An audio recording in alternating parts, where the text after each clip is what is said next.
A gentle breeze and a temperature of 67. About the same tomorrow, around 75 with mostly clouds. A mixture of mostly clouds and light showers Sunday and hot around 74. This forecast is sponsored by Mid-South Lumber, the best little lumberyard in Panama City. Thank you for keeping that dial on ESPN Northwest Florida. Rely on it.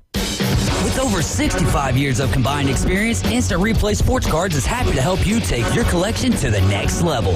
They carry all the new hobby boxes, signed memorabilia, and supplies. New and vintage cards and Pokemon. They sell and trade cards and are always looking to buy. They're an authorized source for Topps, Panini, Upper Deck, and Leaf cards. Instant Replay Sports Cards is open 7 days a week at 752 West 23rd Street, down from Academy Sports. It can always be reached at InstantReplaySportsCards.com.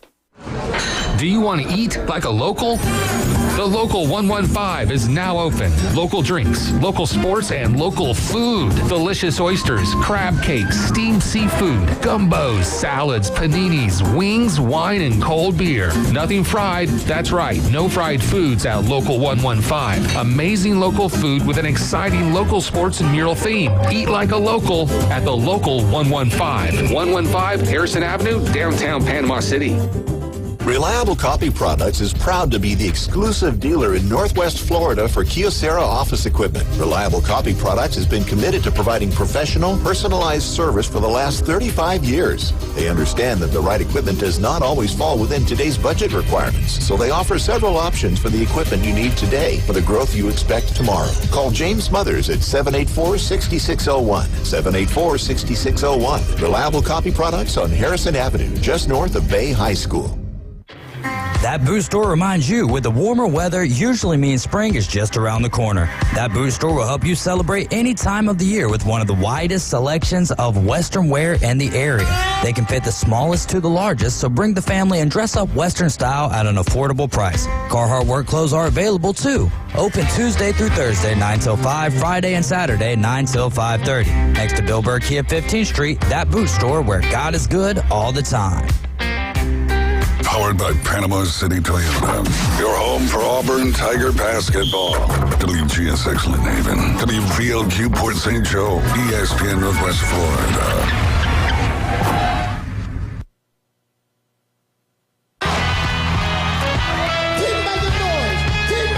Exceeded the Final Four. We are live here. Well, if you guys want a little tidbit into what we're talking about here on the Afternoon Underdogs, ESPN Northwest Florida 104.3 in Panama City, 101.9 in Port St. Joe. We're talking about the thing that is happening right after the Afternoon Underdogs, which is March Madness. We're in the Sweet 16, and we are going to kick that off right after us at 6 p.m. But we were talking about the ratings last year for 2024. We were watching some of the, in fact, right now we have the women's NCAA Sweet 16 on South Carolina and Maryland, and I, was watching the North Carolina and Duke game earlier and just kind of boring. I'm not going to throw anyone else under the bus, but I just thought it was kind of boring, and Ross had brought up, Chef Ross in the building with us, along with Caveman Rick, Bone Crusher, I'm David Hayes, and he brought up that last year, 2024, the women's March Madness tournament outdrew TV ratings wise the men's tournament, which is it's a broad statement, but it's a fair statement, especially with the success and popularity that the women's tournament had. However, it was the women's final which exceeded the men's finals TV audience. So I don't know if that means the two Final Four games or that, but first time in history for that, and they had over 4 million more viewers than the men's at that point in time as well. So, good. That's great for the women's tournament. I mean, there are some of the games that are a little bit more exciting. I guess that depends on your depiction of exciting, though, right? Like, if the games are close, and yes, I get down with that exciting, but the brand of basketball, the reason why I like it, the reason why it's digestible for me on a large scale, like even the WNBA sometimes, like, listen, if I want to watch people, I'm not trying to be negative. I'm not trying to come off. No, you're just being real, man, telling facts. If I wanted to watch people miss layups, I'd just go play at Oakland Terrace. Right. Well, they might miss like layups like you're saying, but I will say this about the women's game, both in college and the WNBA. It's more fundamentally based. Definitely more fundamental but more fundamentally sound too. Yeah, the players that draws me. Yeah, they're a lot more fundamentally sound. They're not always just trying to make the sizzle splash play. They a lot less like traveling, a lot less quote Euro steps. You're still traveling Or the gather. Yeah, and all come that. on, man. Right, And right. palm, like they're not like handballing, palming balls like they do in the NBA because obviously the ball's a little bit smaller, but their hands aren't big enough to do a lot of that stuff. So you don't see a lot of the shenanigans that gets away with in like the NBA and in the college game. And that's one thing that I would say I probably do like about the women's game more. And that's the thing that turns me off the most about the men's game is all those shenanigans and the traveling and the whatnot that the refs don't seem to call. I think at the college level, on the men's side of things, they are more apt to call travel. I've seen a lot more travels called. In fact, this year on the occasions that I've been watching the NBA, I've seen more travels called than what I have in the past. And what I like about college basketball, what's one of the complaints that people are having these days about the NBA is all they do is shoot threes, and there's numbers to back that up. Well, it's dunks or threes. In the college game, unless you're watching Alabama and BYU, and specifically Alabama, like they are taking opportunities to get inside the paint and shoot the mid-range jumper as well. But that, was not planned at all. That was just a conversation we were having off the air, but then I realized, my mic's on, so we might as well talk a little bit about that. The number to call in this afternoon, and if you disagree with us, we love that, 850-215-6290. We are your home for the Atlanta Braves because this is Braves Country on 104.3 ESPN Northwest Florida, and the Braves fell to the Padres in Game 1 of 162, 7-4. Chris Sale had a decent outing, 5 innings pitched, gave up 6 hits, 3 earned runs, just 1 walk, 7 strikeouts there. And the offense is a little stagnant, 10 strikeouts. Wasn't happy about that. Ozzie Albies, 75% of the runs created was by Ozzie Albies. Did you watch any of it? Yeah, well, actually, I listened to 100% of it. So Acuna, how did he... He didn't play. He won't be playing until May. Okay, he's still out. Okay, that's what I was going to see. If Are you just being a jerk right now, bro? Like, are you chopping off? I chop off, but what I was paying attention to yesterday was the Phillies. I didn't care about nobody else. Going to extra innings with the Nationals. So what? We won. We didn't lose. We're leading the division.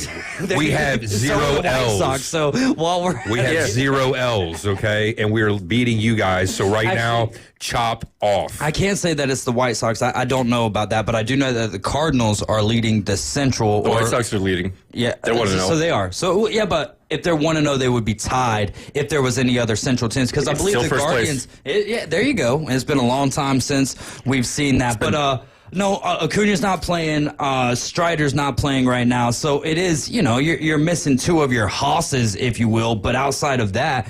It was one of those situations where what was one of the bigger issues last year, if you're not looking at the injuries, it was the bullpen. Well, after Chris Sale, he pitched 5 innings, and in the 7th inning, it was Hector Neris coming in, and he gave up 4 runs, and the Braves were leading 4-3 in the 7th inning. That's why he's not a Philly anymore. Hector Neris likes to give up runs. That's the reason why we don't have that garbage. This is why we don't need to be picking up y'all's garbage, man. Come on. I'm just saying, hey, another team's garbage is another one's treasure, but it's still the same when it's Hector Neris. Yeah, well, there you go. So hopefully the bullpen can get a little bit better. They picked Craig Kimbrell back up. That's another one of our pieces of refuse. There you go. But was he with y'all last year? I think last year. 2 years ago, I think. He kind of started journeymaning after I think the it was Braves. a couple years ago, but still an ex-Philly, though. Yeah. Before he was an ex-Philly, he was an ex-Brave. Yeah. So there is that. Your Brew Crew, they got the day started yesterday against the New York Yankees. In the bandbox of right field. Neither one of those home runs for the Yankees were home runs in any other ballpark. And guess what? That's the beauty of baseball. I think we can all agree on that, right? Field advantage. Home field advantage and also away field advantage. Think about if you're hitting at a park that's 350, 365 down the line, and then you come to the short porch of Yankee Stadium. I mean, that's an advantage for you, too. But also, your leadoff hitter can go 0 for 5 with 5 strikeouts. Who went that? Jackson Churio. And I got him on my fantasy team, which, I'm not tripping over one little start like that. I forgot about mine. Harper got a home run yesterday, so there you go. There. Well, I think wearing the jersey. You got the Harper jersey on, got the road jersey on for the Phillies, and y'all are on the road. Mackenzie Gore for the Nationals had 13 strikeouts yesterday. Michael King for the Padres against the Braves had a pretty decent outing. Who started against the Brew Crew yesterday? Peralta. No, that was 4. Who started for the Yankees, though? I can't remember. Was it Carlos Rodon? It should have been Max Fried, daggone. Max Fried should have been the opening day starter. I know Skeens got 7 Ks because I had him in a little parlay with Wheeler, and they both got 7 Ks, so I hit that, because I think their over-under was like 5.5 or 6.5. Either way, I still hit it, so, but yeah, good stuff. Well, also speaking of the Yankees, Rodon got the start. It was Carlos Rodon. That makes a lot of sense. And again, with opening day, we're here in a melting pot of a community, which I absolutely love when it comes to sports teams. So call in and give us your takes on opening day, 850-215-6290. I mean, it's a daggum national holiday. So call in or text in and tell us some of your thoughts from opening day. One of my biggest thoughts, the White Sox beating the Angels 8-1. That's a beautiful thing. They're on pace for what? That's an admiration. 162. Is it 162? No, say it fully. Don't fast forward through it now. So a couple cool facts is it's the first time since opening day of 23 the White Sox have been above 500. And there's been 3 times this year that that a team has won 8-1 on opening day. The last 2 times the team has won the World Series, the Braves and the Dodgers, and now the White Sox. So pencil it in, the White Sox and World Series champs. Who are they taking on? Because we'll be doing y'all's MLB preview today. I'll go grab my paper and I'll, fill in my answers as well. But today we're going to be doing y'all's MLB. Do you happen to know, did Ohtani get a hit against Screwball yesterday? I don't know if it was against Tariq, but I know that he hit a home run. Oh, I know he was hitless against Tariq up until yesterday. So I was kind of curious to see if he finally got one on him. Well, that is something that a box score. Well, that's what I'm trying to pull up right now. Actually, the box score is not necessarily going to give you that information. No. But if you go through the play-by-play. Well, if you find out, too, which inning he got the hit and if he was still pitching, then you would know. Right. Yeah. Absolutely. You're absolutely correct. But none of our teams are playing today. Yeah, the Braves do. It's just kind of tomorrow in a sense because they don't play till 8:40. It will not be here on the air because we're going to be airing the Sweet 16 this evening, coverage starting at 6 o'clock on the official radio station on the Gulf Coast for March Madness, ESPN Northwest Florida. But the Braves play the Padres today at 8:40. Yep. Y'all are off. Are the Phillies off? They don't have the Nationals today? Yeah, we're off today. Dude, I saw they were playing in Washington yesterday. I saw I'm in this group on Facebook called Ballpark Chasers. It's for people who want to try to hit every single Major League Baseball stadium. It's a really cool group because there's people who actually accomplish that feat. Some of them do it in 2 or 3 seasons, so it's really fun to follow along. Yesterday, $100 parking. Now, this is a block away from the stadium, but $100 parking for the Washington Nationals. Now I get they're playing against but again, Phillies. too, it's also opening day. Well, no, it's not only that, though. It's Washington. There's the D.C. area, and if you know anything about D.C. traffic, and if you've been driving through D.C., I have not. The gridlock, I mean, they actually literally have signs posted to say no gridlock. You know what I'm saying? So because of that, you can't... So they don't want bumper to bumper traffic. You know what I'm saying? I know that's probably not going to happen. I understand that, but they're basically saying you got to do everything to try to avoid it, I guess. But the whole point is, and it's also probably might have to do with actual stuff in the Senate, House of Representatives. A little bit of a pun too, potentially. I mean, seriously. But I mean, the traffic is ridiculous in that area. So if you're a block away for parking, I mean, you're going to pay a premium price. Let me tell you.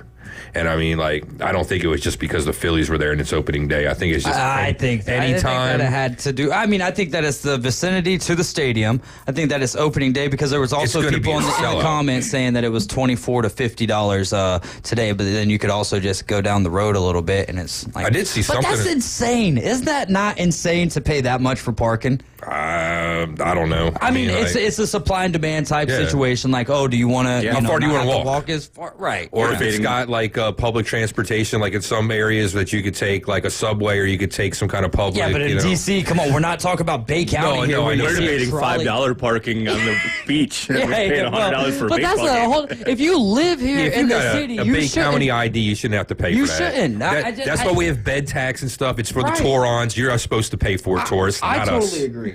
I totally agree with that. But Like, that's I've $5. always been- Think of and then these people Yeah, are willingly no. paying $100 to go watch a baseball game. Okay, so here's the other thing. Like, all right, so if you're, a high roller or whatever, and you got money like that, then you're obviously going to do that. But what if you're someone who's taking your grandpa with you, and he's in a wheelchair or whatever, and like, it's a lot Gramps is easier. probably watched enough baseball already.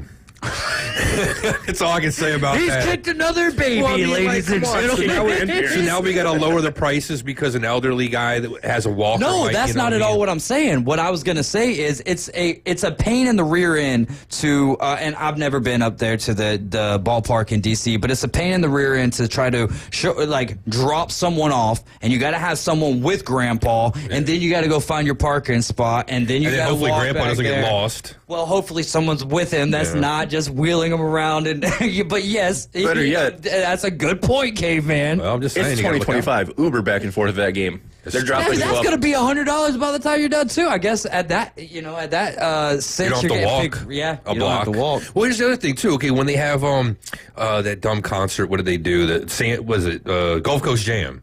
Sorry if you guys like that. I'm not that kind of music or whatever. So, anyways, dumb concert. But like the neighborhood that's directly This guy. adjacent to that. I like country. Bone Crusher's got something to say. What do you? I'm just chuckling at Rick. I I'm want to just hear being more honest, about what he man. You know what I'm hates. saying? Like I don't have to like Is it everything. the You music know? you hate or the whole experience? Yeah. Well, I'm drinking the Haterade.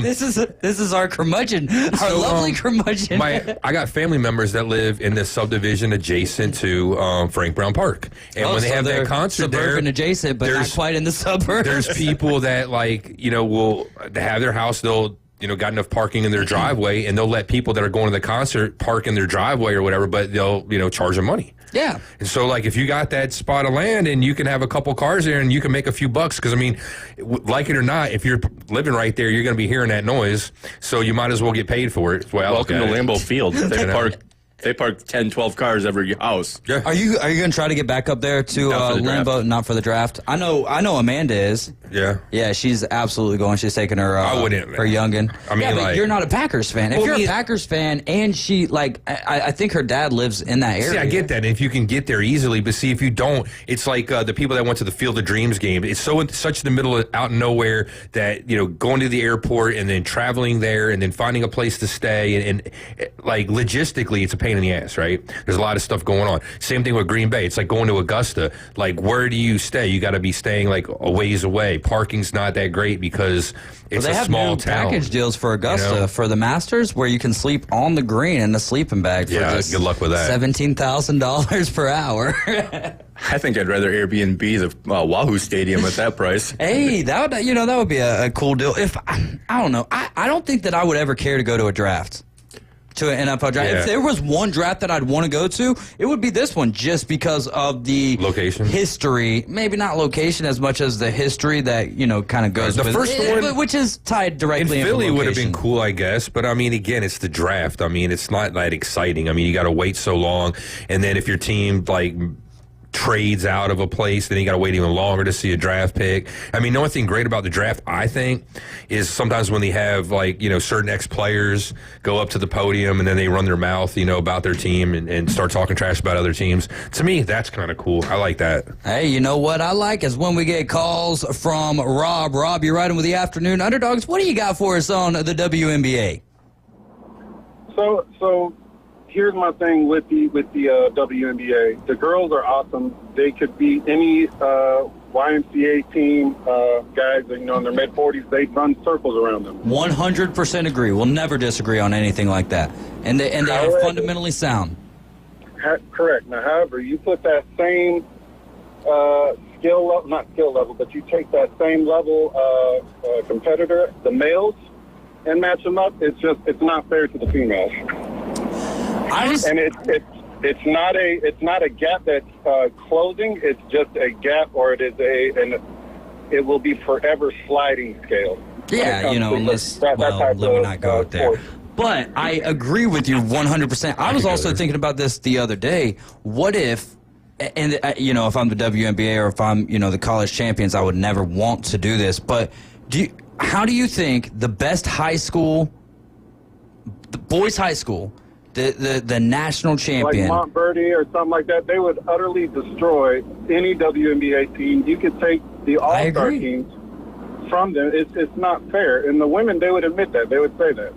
There's a small little. I don't know about I that. don't know about that last. Right now, they want all the money. They want pay raises and stuff. And Yeah, you he's know, saying a bit defeat to nobody. Okay, we're not worried about that. And listen, I was one who I actually had not that she was going to be a better player, but I was like the tandem that Caitlin Clark and Angel Reese could be, even though they're not a tandem, but that would be phenomenal. a villain and a hero, what they could have been. But Angel Reese just there's something like how about she approaches it kind of goes into something that I was talking about earlier with someone, is that you can be a train wreck at something, but if you have an ego while being a train wreck, it's not going to be good for you. You might have people tuned in. Rob, go ahead. I couldn't hear you there.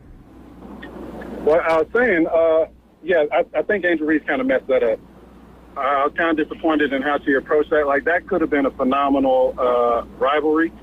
And, I think it kind of went to her head. I wanted to see the sports competition between the two. Right. That was what I wanted it to stick to. The off-the-field stuff or the off-the-court stuff in that situation is one thing, but it's also, like, here's my biggest deal, is when the person who is recognized as being the better of the two, let's not even bring in everyone else into the conversation. Caitlin Clark, Angel Reese, which one's better? Everyone says, 99.9% of the people will say Caitlin Clark. How much is she running her mouth?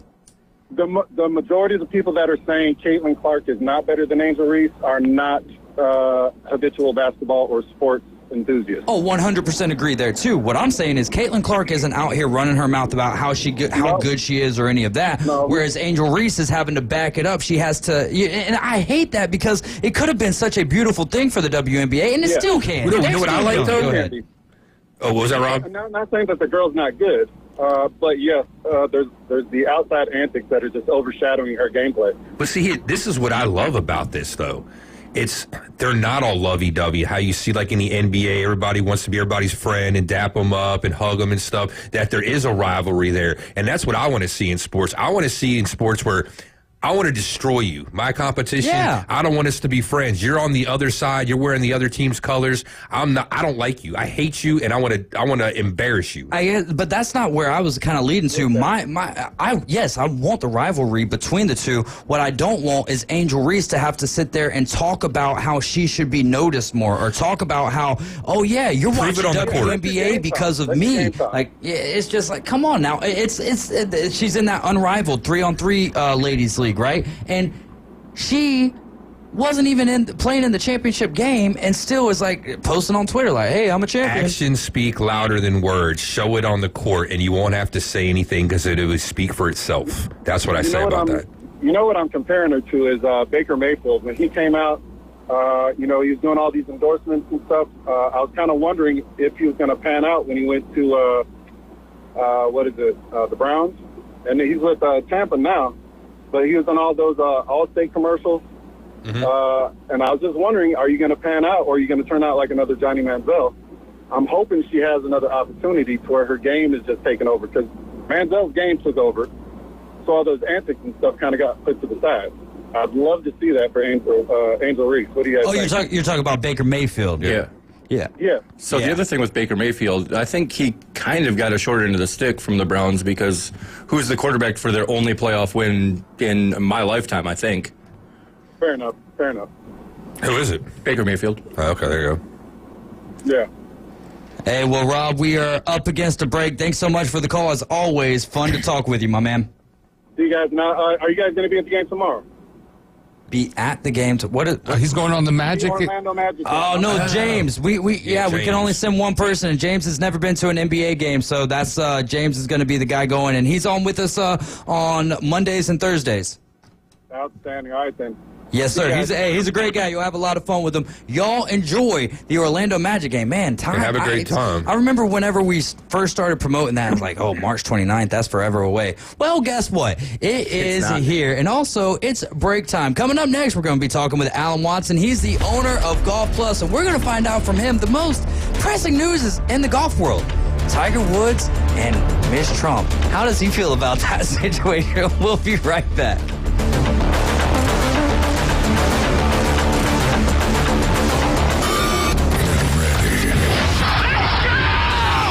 The Afternoon Underdogs are on the air. Live and local. Weekdays from 4 till 6. This thing is going to be a financial and cultural disaster. The Afternoon Underdogs. Whopper, whopper, whopper, whopper. The Afternoon Underdogs are on the air. ESPN Northwest Florida.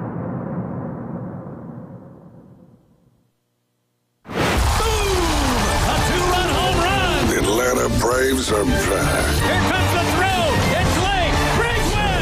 And ESPN Northwest Florida is your exclusive radio home for Braves country. He just wrecked that thing. Straight away center, a homer for Riley. Sales, Strider, Acuna, Ozzie, Riley, Profar, and Coach Snitker lead a stellar lineup. Listen live nights and weekends on ESPN Northwest Florida. Good afternoon. This is Joanna on ESPN Northwest Florida with Friday's weather forecast. Partly sunny the remainder of the day with temps near 75 and a wind 13 to 17 miles per hour. Mostly clouds tonight, a gentle breeze and a temperature of 67. About the same tomorrow, around 75 with mostly clouds. A mixture of mostly clouds and light showers Sunday and hot around 74. This forecast is sponsored by Mid-South Lumber, the best little lumberyard in Panama City.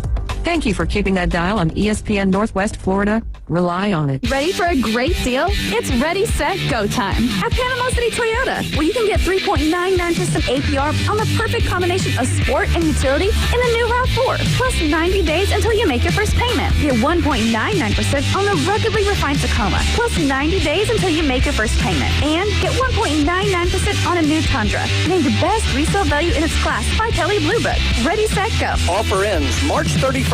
For details, visit PanamaCityToyota.com.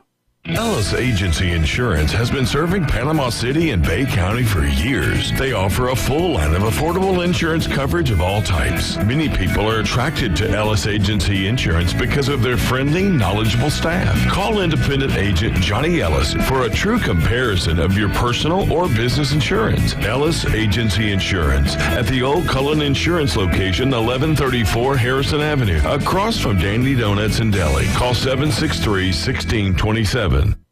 For everything in the world of golf, it's the Watson Report. Thursdays at 4:20 with Alan Watson from Golf Plus. ESPN Northwest Florida. We're back. You're riding with the Afternoon Underdogs. This is ESPN Northwest Florida. At 4:45, we're going to be going over what the Big Bracket Challenge is looking like after the first night of the Sweet 16, because there are some updated standings. But this is the official radio station on the Gulf Coast for March Madness, ESPN Northwest Florida 104.3 in Panama City, 101.9 in Port St. Joe. I'm David Hayes along with Caveman Rick, Chef Ross, and the Bone Crusher. I am nicknameless, and we've got three guys in here with a nickname, and now we bring on the owner with us of Golf Plus. That is Alan Watson. Alan, how are you doing, my friend? I am great, and I heard you talking about your nicknames. I have made it 50 years and escaped the nickname, and I'm hoping to do the rest of my days without one. Oh, we got to give you one now, Alan. Now you just asked for it. Don't feel bad. No, yeah, but you have to earn a nickname or do something silly to get one. So, it's just never happened. So, a nickname has to come organically, and it has to come from right, other that's what people. I'm saying. So when I was in high school, my nickname was Captain Dave. And then when I first started on this show, Professor Plum gave you like 40 nicknames. Yeah, there was nicknames flying big time, the Paragon. Oh, yeah. There's so many different ones, but nothing ever stuck. So I'm cool with just the old name. But Alan, I wanted to ask you, man, and really this is kind of tongue in cheek, if you will, and you don't even have to spend any amount of time on it if you want. But what do you think about the new relationship for Tiger Woods with, I believe it's Vivian Trump? I don't know much about her other than obviously the last name seems vaguely familiar for some reason. It seems vaguely familiar. I might have heard that name somewhere. I honestly thought that Tiger was going to get back with his original wife, Elin, because there was some, video or footage or whatever, because they go to their kids' sporting events and stuff. so they see each other, And when I saw a picture of him with a blonde and I didn't really, look closely, I was like, oh, he got back with his wife. And then my wife read the article to me or whatever, and I was like, oh, no, it's a Trump person. And I honestly don't know who she is, so I don't know much about it. But good for him. For moving on, I guess. I don't know. Elon would have had to have some low self-esteem now to probably get back with Tiger, I would think. I know, but I just... Or a new 9-iron. Yeah, I just didn't read the tea leaves right on that one, so no big deal. Yeah, the only reason I'm even bringing that up is because when we were talking about it a little bit on the Inside Drive, and I was like, oh, I've got the perfect guy to ask about this. We'll talk with Alan about it on Thursday, and I was like, oh, wait, we'll postpone that till Friday because we had the Braves on yesterday. But back to the reality of golf, and I guess this isn't necessarily reality, but the virtual reality. How did you like the first season of TGL? Give me let's do a little, since we're in the middle of March Madness here, let's do a little 1-and-1. Give me one thing that you liked and one thing that you didn't.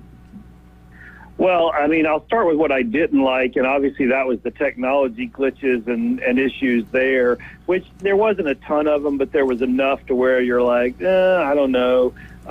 You feel like they spent enough time, they should have had it worked out perfect before. But then again, I use technology every day in my business, and sometimes it does mess up, so I'm not going to, it happens, but whatever. One thing I do like about it, I guess, is sort of the team concept, because it gives people somebody, something to root for, which is kind of what sports is all built around, it seems, at least from a fan perspective, right?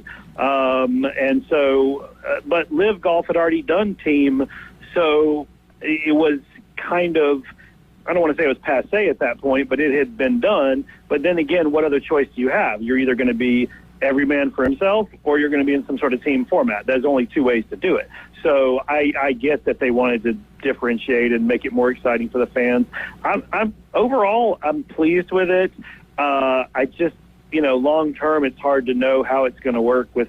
They're working it in with the other tournaments and all that, like we've talked about before. But I don't know. It seems like it's more of like a flash in the pan thing that'll just happen every now and then. It doesn't seem like something they can really sustain for as a year-round type sporting thing. So who knows? We'll see. As a casual golf fan, I like the fact that the players were mic'd up and you get to see their personalities. Yeah, no, that's a great point. That's a great point because I think that,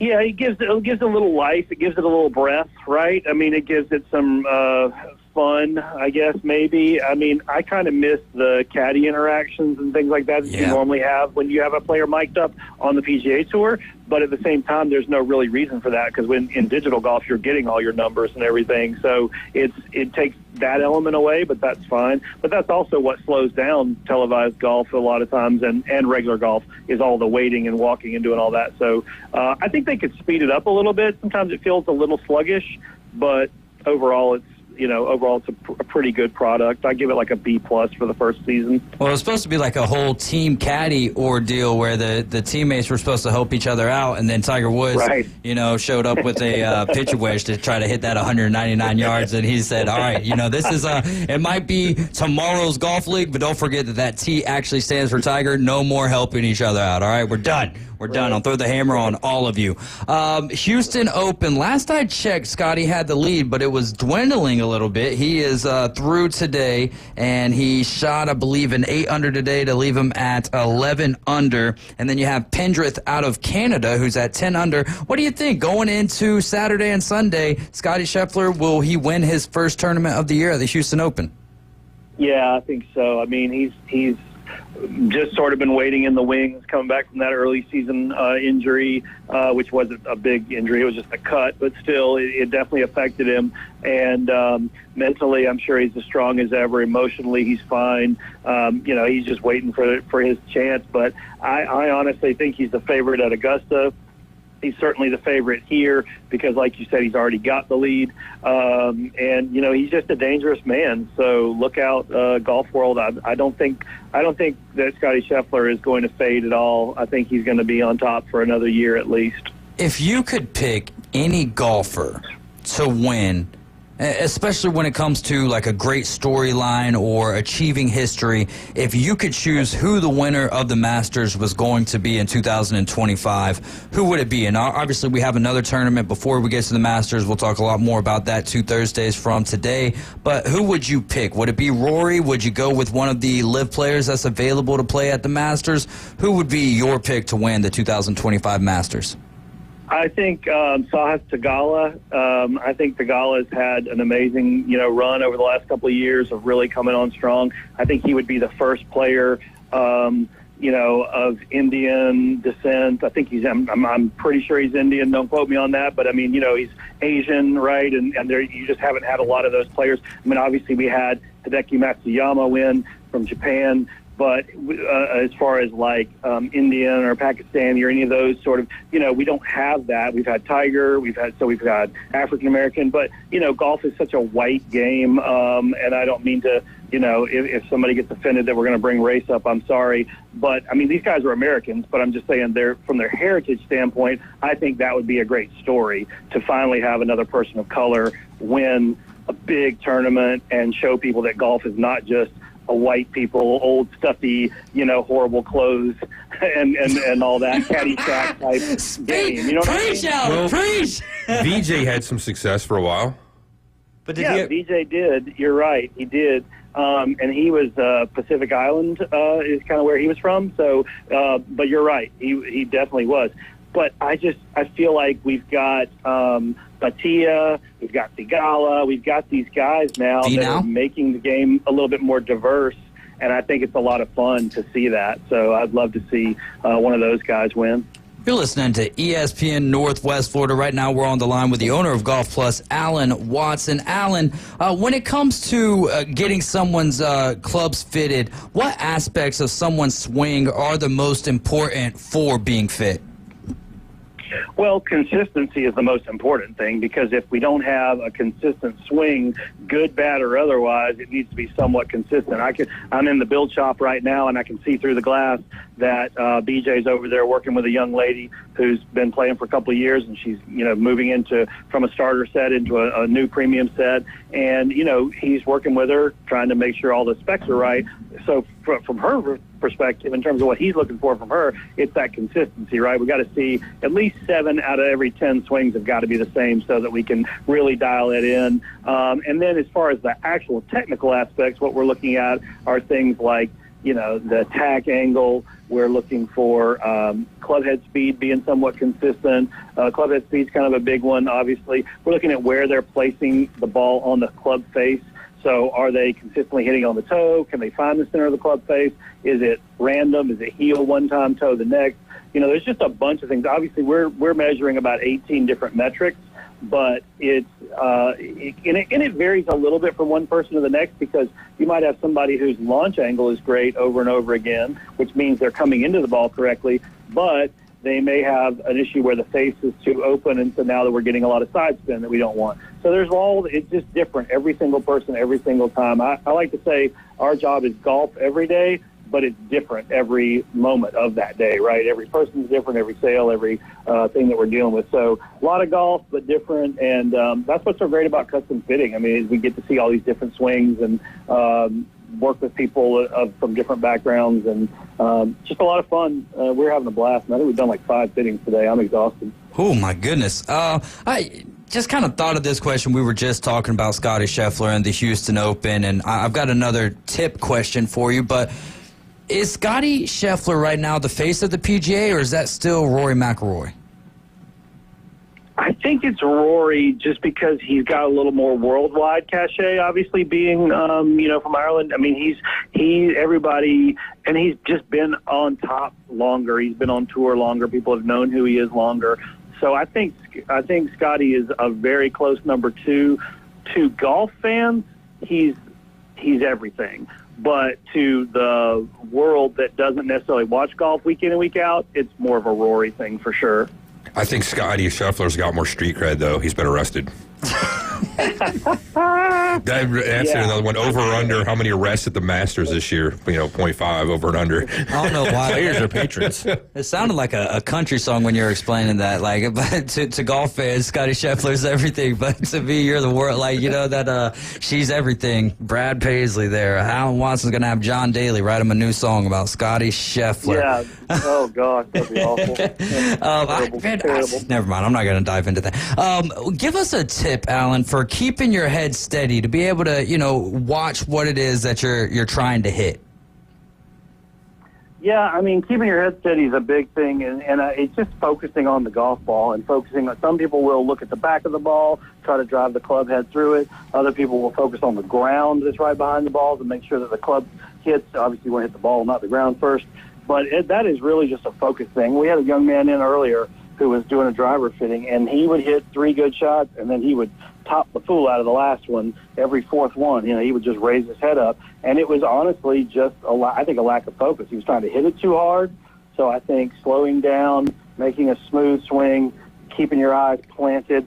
I want to see that ball disappear before my head goes up to follow it in the air. If I'm looking in the air before I've even made contact, then chances are I'm not going to make very good contact. So you've got to tell yourself to see the club go through the ball. Obviously, it's happening too fast. You don't actually see it.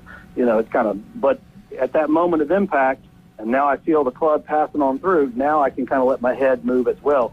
But when I'm halfway down on my swing, haven't even gotten to the ball yet, and I'm already looking up, well, that's a problem. So can't have that. Do you think that the PGA Tour should consider more match play events? Yeah, definitely. It's more exciting for the fans. It's more exciting for the players. The only thing that it messes up in a tournament is the schedule, because you could have one match end after 12 holes and other matches that go to 18 holes or more. And so it's a little bit hard for them to kind of time out how it fits onto television and how it fits in terms of, the time of day, start to finish like that versus a normal tournament. They kind of can understand. They know what's going to happen as far as that goes. But I think match play is way more exciting. There's just something about it that forces these guys to bring their A game on every shot, and it elevates, especially things like green side bunker shots and chips and things like that. When you've got a guy who's already stuffed it close, and maybe another guy's missed the green and has to try to get up and down to tie or to force a putt, I just think that's way more exciting. Every hole feels like a playoff. Yeah. And so it's great. I think that's a good idea, too, because instead, most of the time when golfers are playing, they're like just basically playing the course, right? But in this sense, you're not only playing the course, you're also playing against somebody like head-to-head. So because of that, it kind of gets in your head probably more. There's probably some golfers out there that might struggle with that just because they get into their own head too much. And that might be kind of interesting to see, like, who actually is, like, kind of immune to it and who that might actually bother. Absolutely. Yeah, I mean, it just brings a mental, emotional element into, like you said, Rick, it's not just the numbers and the course and we've got our plan and we're going to execute. You've got that, but then sometimes it's kind of like playing poker, and all of a sudden you've got to, try to outwit somebody, or you've got to try to, scheme a little bit. It's more that it's the game, and then it's something else on top of it. So I think it's great. I think match play, we definitely should have more of it. Hey, there you go. Great answer. Great stuff there from Alan Watson. And also, there's great stuff over there at Golf Plus, and they've got a staff that will help take care of you. Alan, give us a product that we're loving over there at Golf Plus. Yeah, so we just got the Garmin R10 launch monitor in. It is a launch monitor that you can take to the driving range and get the numbers that you want for all of those metrics we were talking about earlier. But it's also something you can take home, hook it up to a computer, and with a subscription feed, you can then play like up to 42 or 43,000 golf courses. So you can play golf at home, set up your own little simulator with it. So it's great. It's super affordable. It's only $600. So it's not, a multi-$1,000 launch monitor. It's just something kind of simple, but it works at the course or at home. And we're super excited to have it in stock now. Hey, there you go. Alan, we appreciate your time. Thanks so much for it, and we'll chat with you next Thursday. All right, thanks, guys. Appreciate y'all. You guys are riding with the Afternoon Underdogs. This is ESPN Northwest Florida. When we get back, we'll play a little trivia. We'll ask the question, tell you what you could possibly win, and we'll go over some of the comments and texts that we've received since the start of the show. We'll be right back.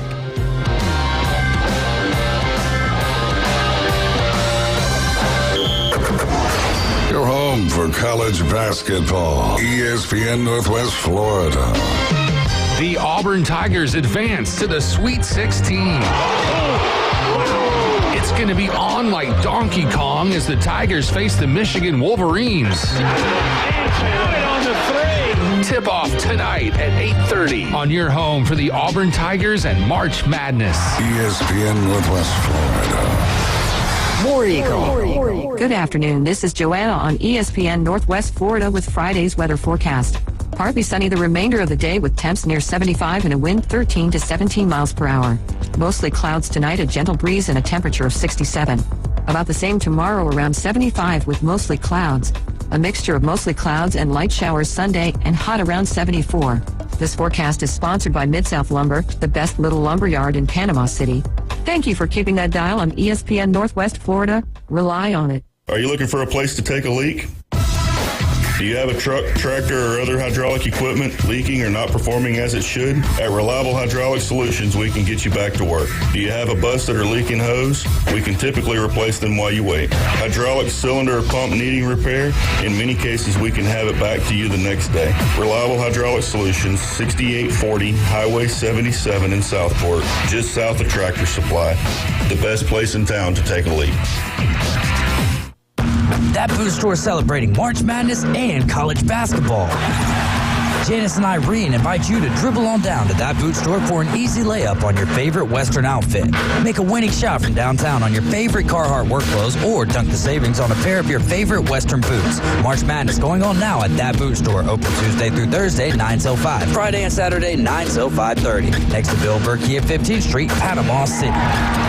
That boot store where God is good all the time.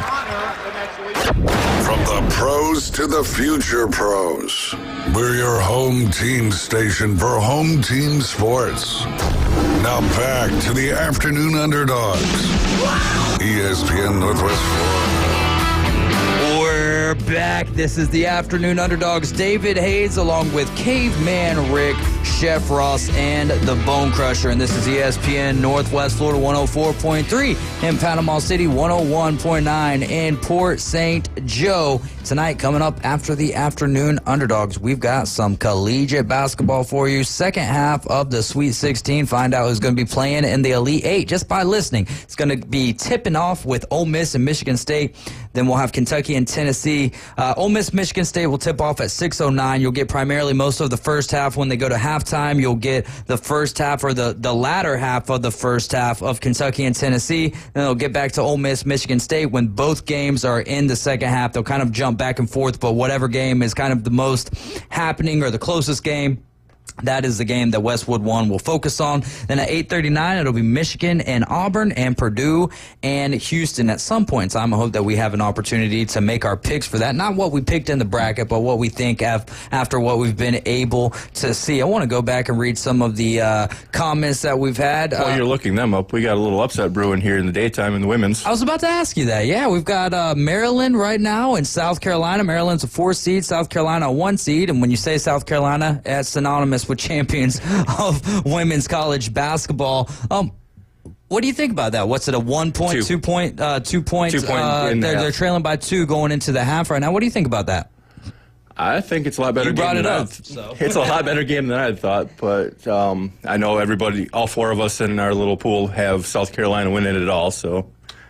Yeah, lots of money on the line for that one. But yeah, we all picked South Carolina. I think South Carolina's going to come into the second half and take care of business. I really wish that Juju Watkins wouldn't have gotten injured. You can't blame anyone on Mississippi State for that. But also at the end of the day, it's just one of those driving factors for the women's tournament. But they were going to run into a buzzsaw, in my opinion. UConn, obviously, also synonymous with college basketball, and Paige Buchers, who is going to be headed to the WNBA after this and is projected to be the first overall pick. Our trivia question for this afternoon is, which team holds the record for the most consecutive Sweet 16 appearances in men's NCAA NCAA basketball for a 12-pack of Buffalo Rock, a gift card to not the, but that boot store for $25 and a $10 Golf Plus certificate, 850-215-6290. Which team holds the record for the most consecutive Sweet 16 appearances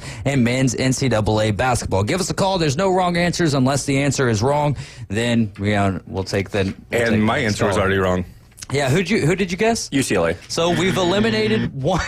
We've eliminated no dice, buddy. No dice. We've eliminated one team. Wright State Chris, when we were talking, I'm not sure entirely what this is about. I'm assuming his bracket, maybe. He said the top two brackets for all of ESPN have only one loss each so far. One had Marquette beating New Mexico, and the other had Vandy beating St. Mary's, and all the rest are wins. So those are the top two overall brackets, and I mean that's pretty close. It's not perfection, but 1 in 9.2 quintillion is your opportunity to hit a perfect bracket, and no one has ever done it. David Neat says, who's in first place? The boys from the West. He's talking about the Seattle Mariners, and also his name in the men's college into our big bracket challenge is Afros and Elbows, and he is leading that. We'll get a little deeper into that when. Great name, man. It's like 70s basketball. Hey, there you go. Wright State Chris said also, when we're talking about D.C., we got a couple of comments on Washington, D.C. He says, every block has a stoplight. It's awful.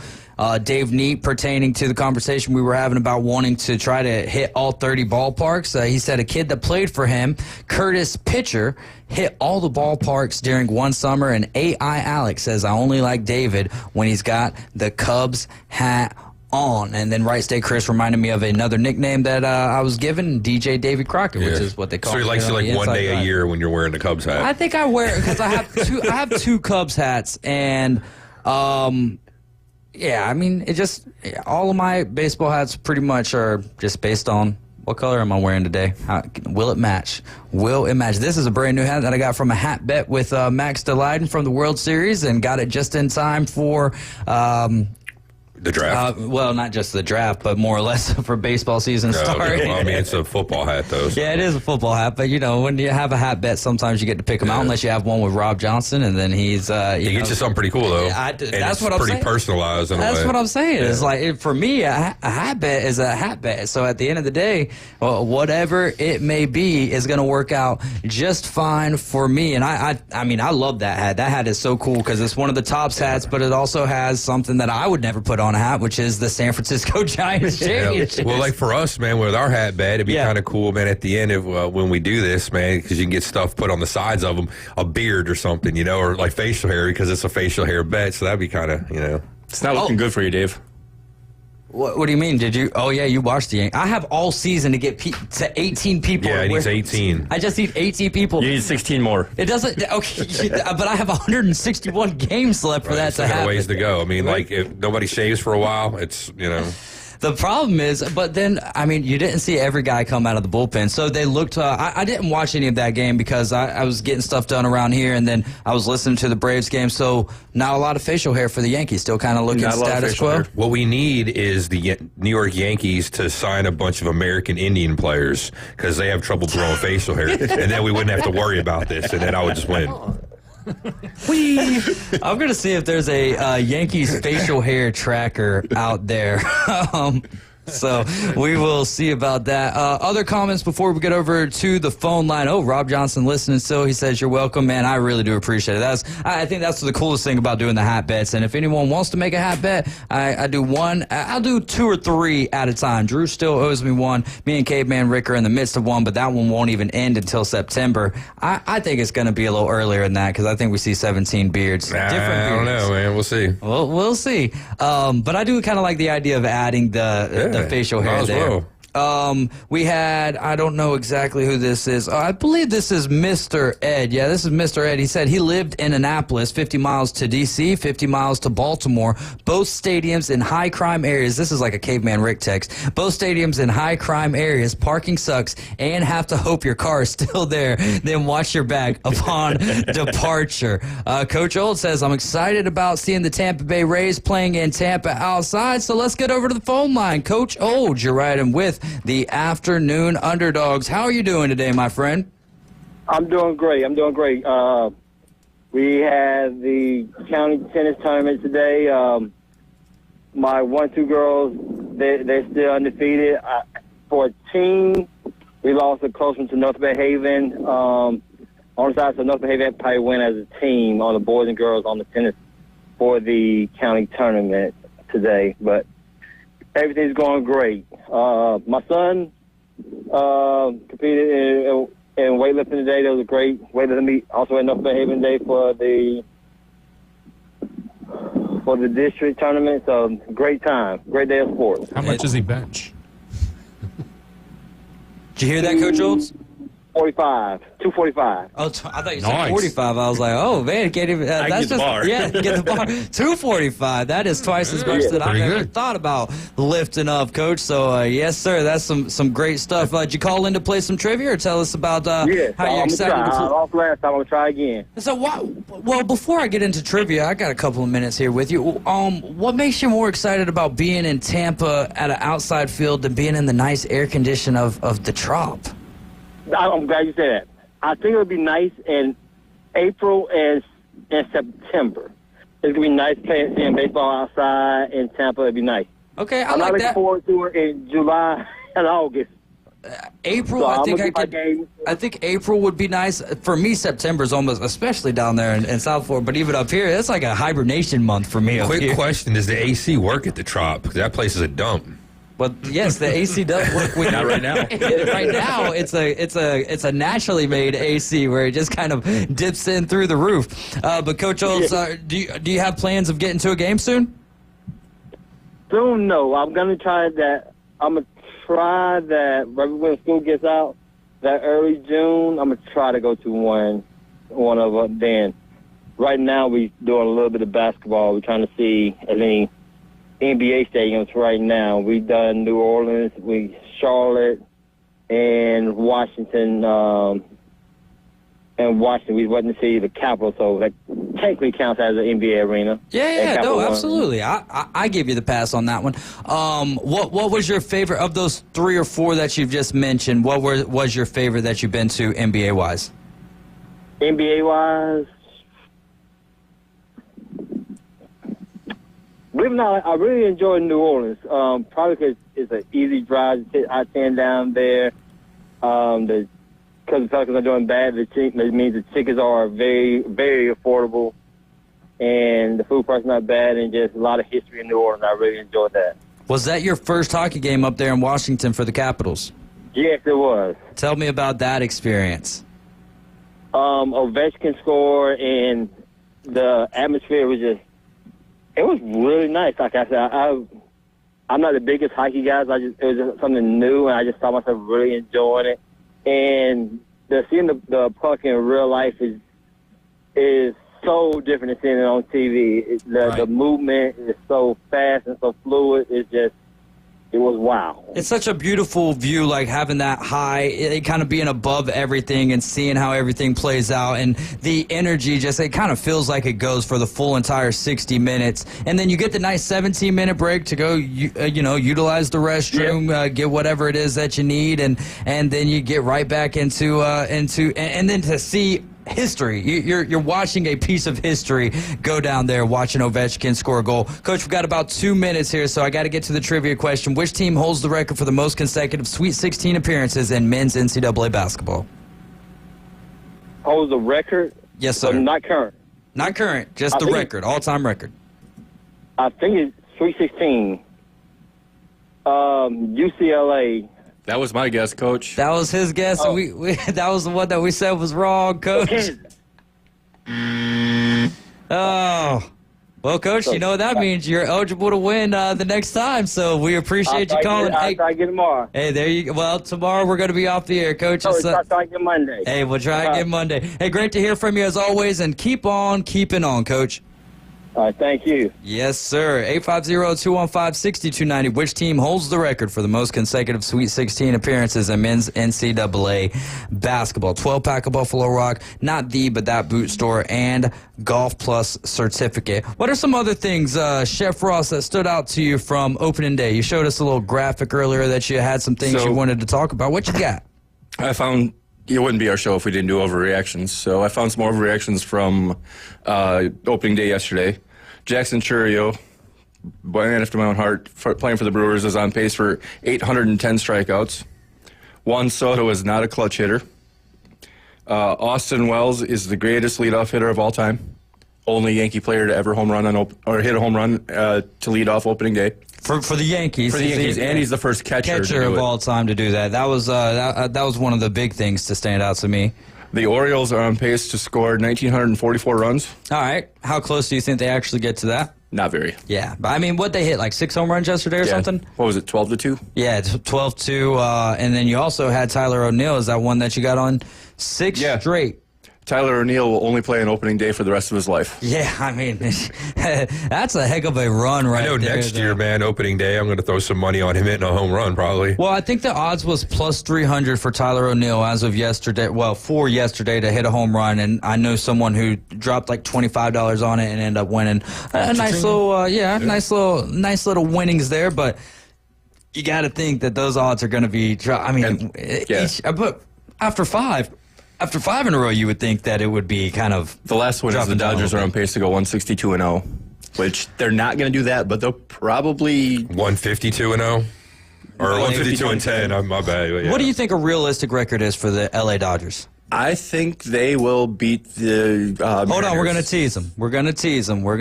We'll come back and we'll ask you guys that. And Dave, I believe you're on the line with us. We will get you on the line to play some trivia to kick off hour number 2. This is the Afternoon Underdogs. You're locked into ESPN Northwest Florida. Don't you go nowhere. Weather in the Panhandle never stops. Turn to 104.3 ESPN Northwest Florida. This is Joanna with your latest forecast. Up to the minute weather reports all day long. A chance of thunderstorms and moderate rain. In-depth storm coverage. Winter Storm Enzo. And breaking weather as it happens. Hurricane Helene. ESPN Northwest Florida. We do have a tropical storm warning. Rely on it. Good afternoon. This is Joanna on ESPN Northwest Florida with Friday's weather forecast. Partly sunny the remainder of the day with temps near 75 and a wind 13 to 17 miles per hour. Mostly clouds tonight, a gentle breeze and a temperature of 67. About the same tomorrow, around 75 with mostly clouds. A mixture of mostly clouds and light showers Sunday and hot around 74. This forecast is sponsored by Mid-South Lumber, the best little lumber yard in Panama City. Thank you for keeping that dial on ESPN Northwest Florida. Rely on it. Discover Kia at Bill Bird Kia. The road is yours. Let spring adventures begin in a brand new Kia from Bill Bird Kia. Stop by today and check out the 2025 SUV family. Take a test drive and see the all-new features that elevate any adventure. And now offering 1.9% APR for up to 60 months on the purchase of a new 2025 Kia Sportage. You'll get the perfect balance of comfort, safety, and technology.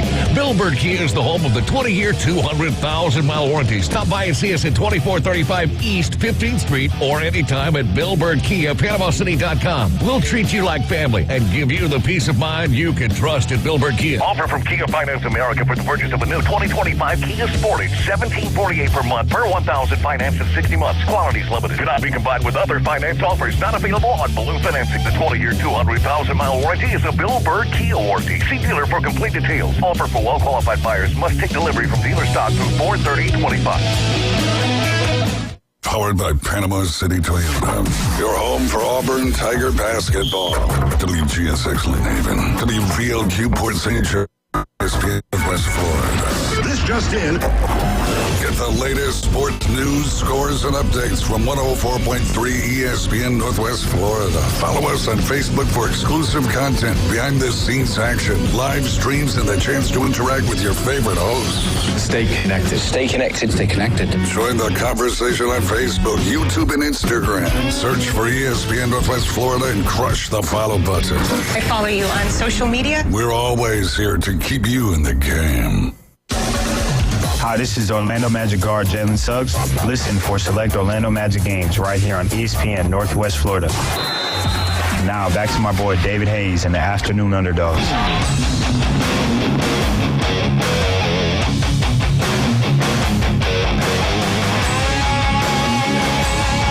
Hour number 2 here of the Afternoon Underdogs. I'm David Hayes along with Caveman Rick, Chef Ross, and the Bone Crusher. And you're listening to ESPN Northwest Florida, 104.3 Panama City, 101.9 in Port St. Joe. Which team holds the record for the most consecutive Sweet 16 appearances in men's college basketball? We'll go over to Dave. Want to play a little trivia with us? Dave, what's going on? Hey, what's up, David? This is Dave Needs. Oh, the champion from our fantasy baseball league, and probably gonna just run all over us again this upcoming year, but excited for it. We just got underway. So let's dive into your Seattle Mariners, though. What's your hope here for your Seattle Mariners? I like to ask people questions to kind of throw their brain off of what the trivia question is. Well, you know what my take is on the Mariners. I mean, the Mariners pitching is deep, and I'm hoping that Julio is going to have a breakout year. That sophomore slump was tough on him, but as a prior season ticket holder, I'm holding out hope on my Mariners. What'd you think? I really do. What'd you think of Ichiro's first pitch yesterday? 84 miles an hour. How about that? Love it, man. I was in Area 51. That was my seat right there. I was in that first row in Area 51 right there. Had that for 6 years. How cool is that? Yeah, he threw 2 balls to my boys, and during the day, and it was pretty cool. But he was a good sport, as well as before him, Jay Buhner, the Bone. Yeah, so it was good times right there. But to answer your question, it would be Kentucky. Oh, which team holds the... Now you got... See, this is not the answer that I have. Oh, no! That's not the answer that I have. Now, again, I can't tell you where I got the trivia question, because then that would just throw everything you're off. Probably right. You're probably right. I just, you know what? I told you I'd be calling in soon just because I would grace you with my presence as far as fantasy sports is concerned, but... all is good, man. I really thought it was Kentucky, though. Another hint is they are another blue blood. Okay, all right. We just got a clue there. I'll let someone else guess it then. Hey, Dave, it's been a while since I heard from you outside of, obviously, the NFL fantasy draft, but, we drafted together, and I appreciate all the comments that you give and that you leave with us, and, of course, every single call that you make. Dave, take care and have a great rest of your weekend, my friend. Right on, man. Afros and elbows all the way, Florida. Afros and elbows. There you go. 850-215-6290. We're looking for the team that holds the record for the most consecutive Sweet 16 appearances in men's college basketball. So, again... I don't know, man. Kentucky is definitely not the right answer, but this one, I don't know if this is just talking about this article that I'm looking up just to try to verify the answer is consecutive or just all time. I'll check with AI for you. Yeah. Well, that's where I got the answer from originally, and so But that's my favorite part about it. When it comes to trivia, even though that there is a solidified answer on that, it's like well, that's not the answer that we've got. So sorry about your luck. Try again next time. My AI says Harlem Globetrotters. So. Yeah, they never lose. my My wife went to a Harlem Globetrotters game, but she's not from America. She didn't know. She was the only one in the building that knew it was not a real game. She's like, "What's going on? When's the game going to start? I don't get it." They keep stopping. What's going on here? That was when we used to live down in St. Pete. We would go to Tampa Bay Storm games, which was an arena football team, and so we would go to Lightning games. They would give away free tickets to the Tampa Bay Storm. You go to the Tampa Bay Storm games, and then they give you tickets to the Harlem Globetrotters or some other event. So I got an opportunity to see the Harlem Globetrotters a couple times, which, I mean, it's a cool event, especially like for kids and stuff like that, or someone who doesn't. They're like, I've watched basketball on TV before, and this is totally different. How are they 366-0? It's like basketball meeting the circus. Yeah, I mean, that's basically what it is, but it's a form of entertainment there. Oh, it looks like I was looking at the longest active tournament streaks, which, that's Michigan State at 27. So I'll have to get a little bit more detailed in the old Google machine. Yeah. Anyways, let's dive into our big bracket challenge and who's at the top right now. We just had it. The caller.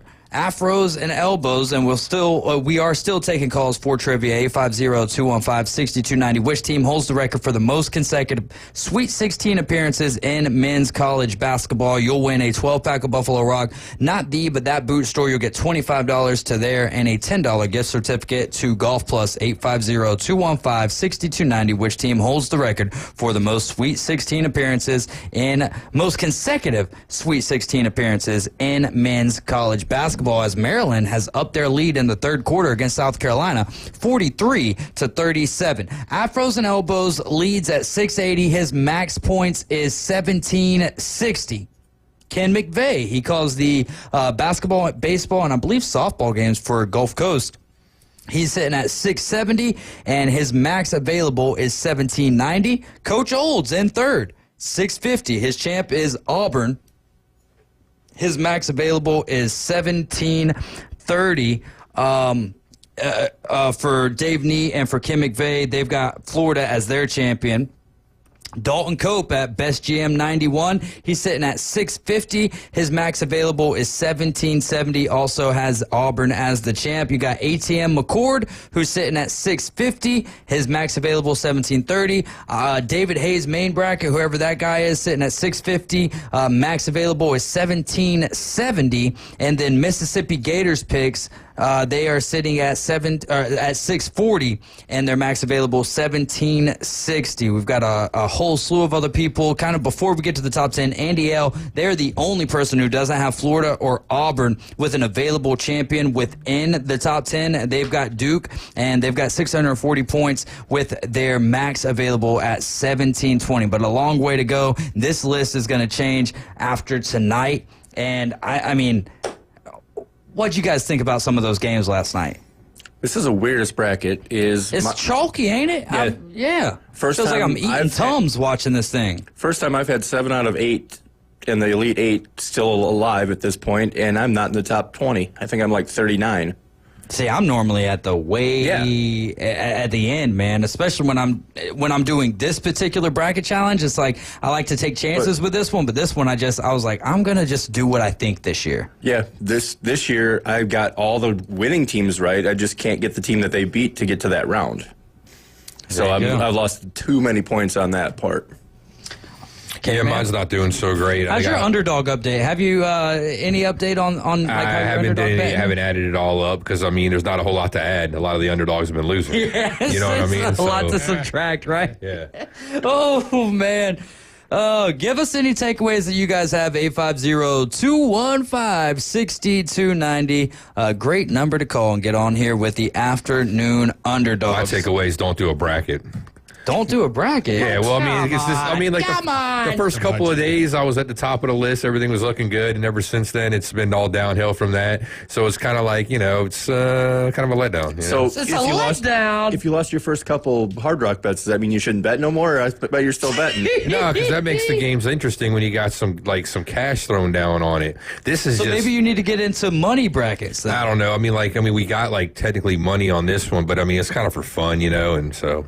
Oh, you mean like the winner? winner. And I work here, so I can't win. So. I got you. I was like, well, I didn't know that we had any money on this, and there's 157 other people that didn't know that. $250. $250 to the winner. No doubt. That is some great stuff, and afros and elbows looks real good. But actually, we can look at the bracket forecast, which I don't think I've noticed, or the group forecast. I don't think I've noticed this in the past, but it looks like the Mitts picks is sitting with the best chance at 5.9% chance to win.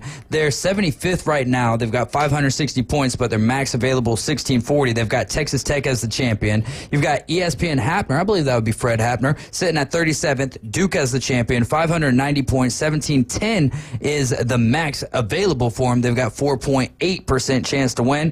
Mr. Anderson, 87, ranked 17. Auburn as the champ, 620 points. Currently, 1740 is the max with a 4.8% chance to win. So I will never, ever, ever, ever, unless my hands aren't working, not do at least one bracket. This is the smallest amount of brackets I've done since I've done brackets. I only did 3 this year.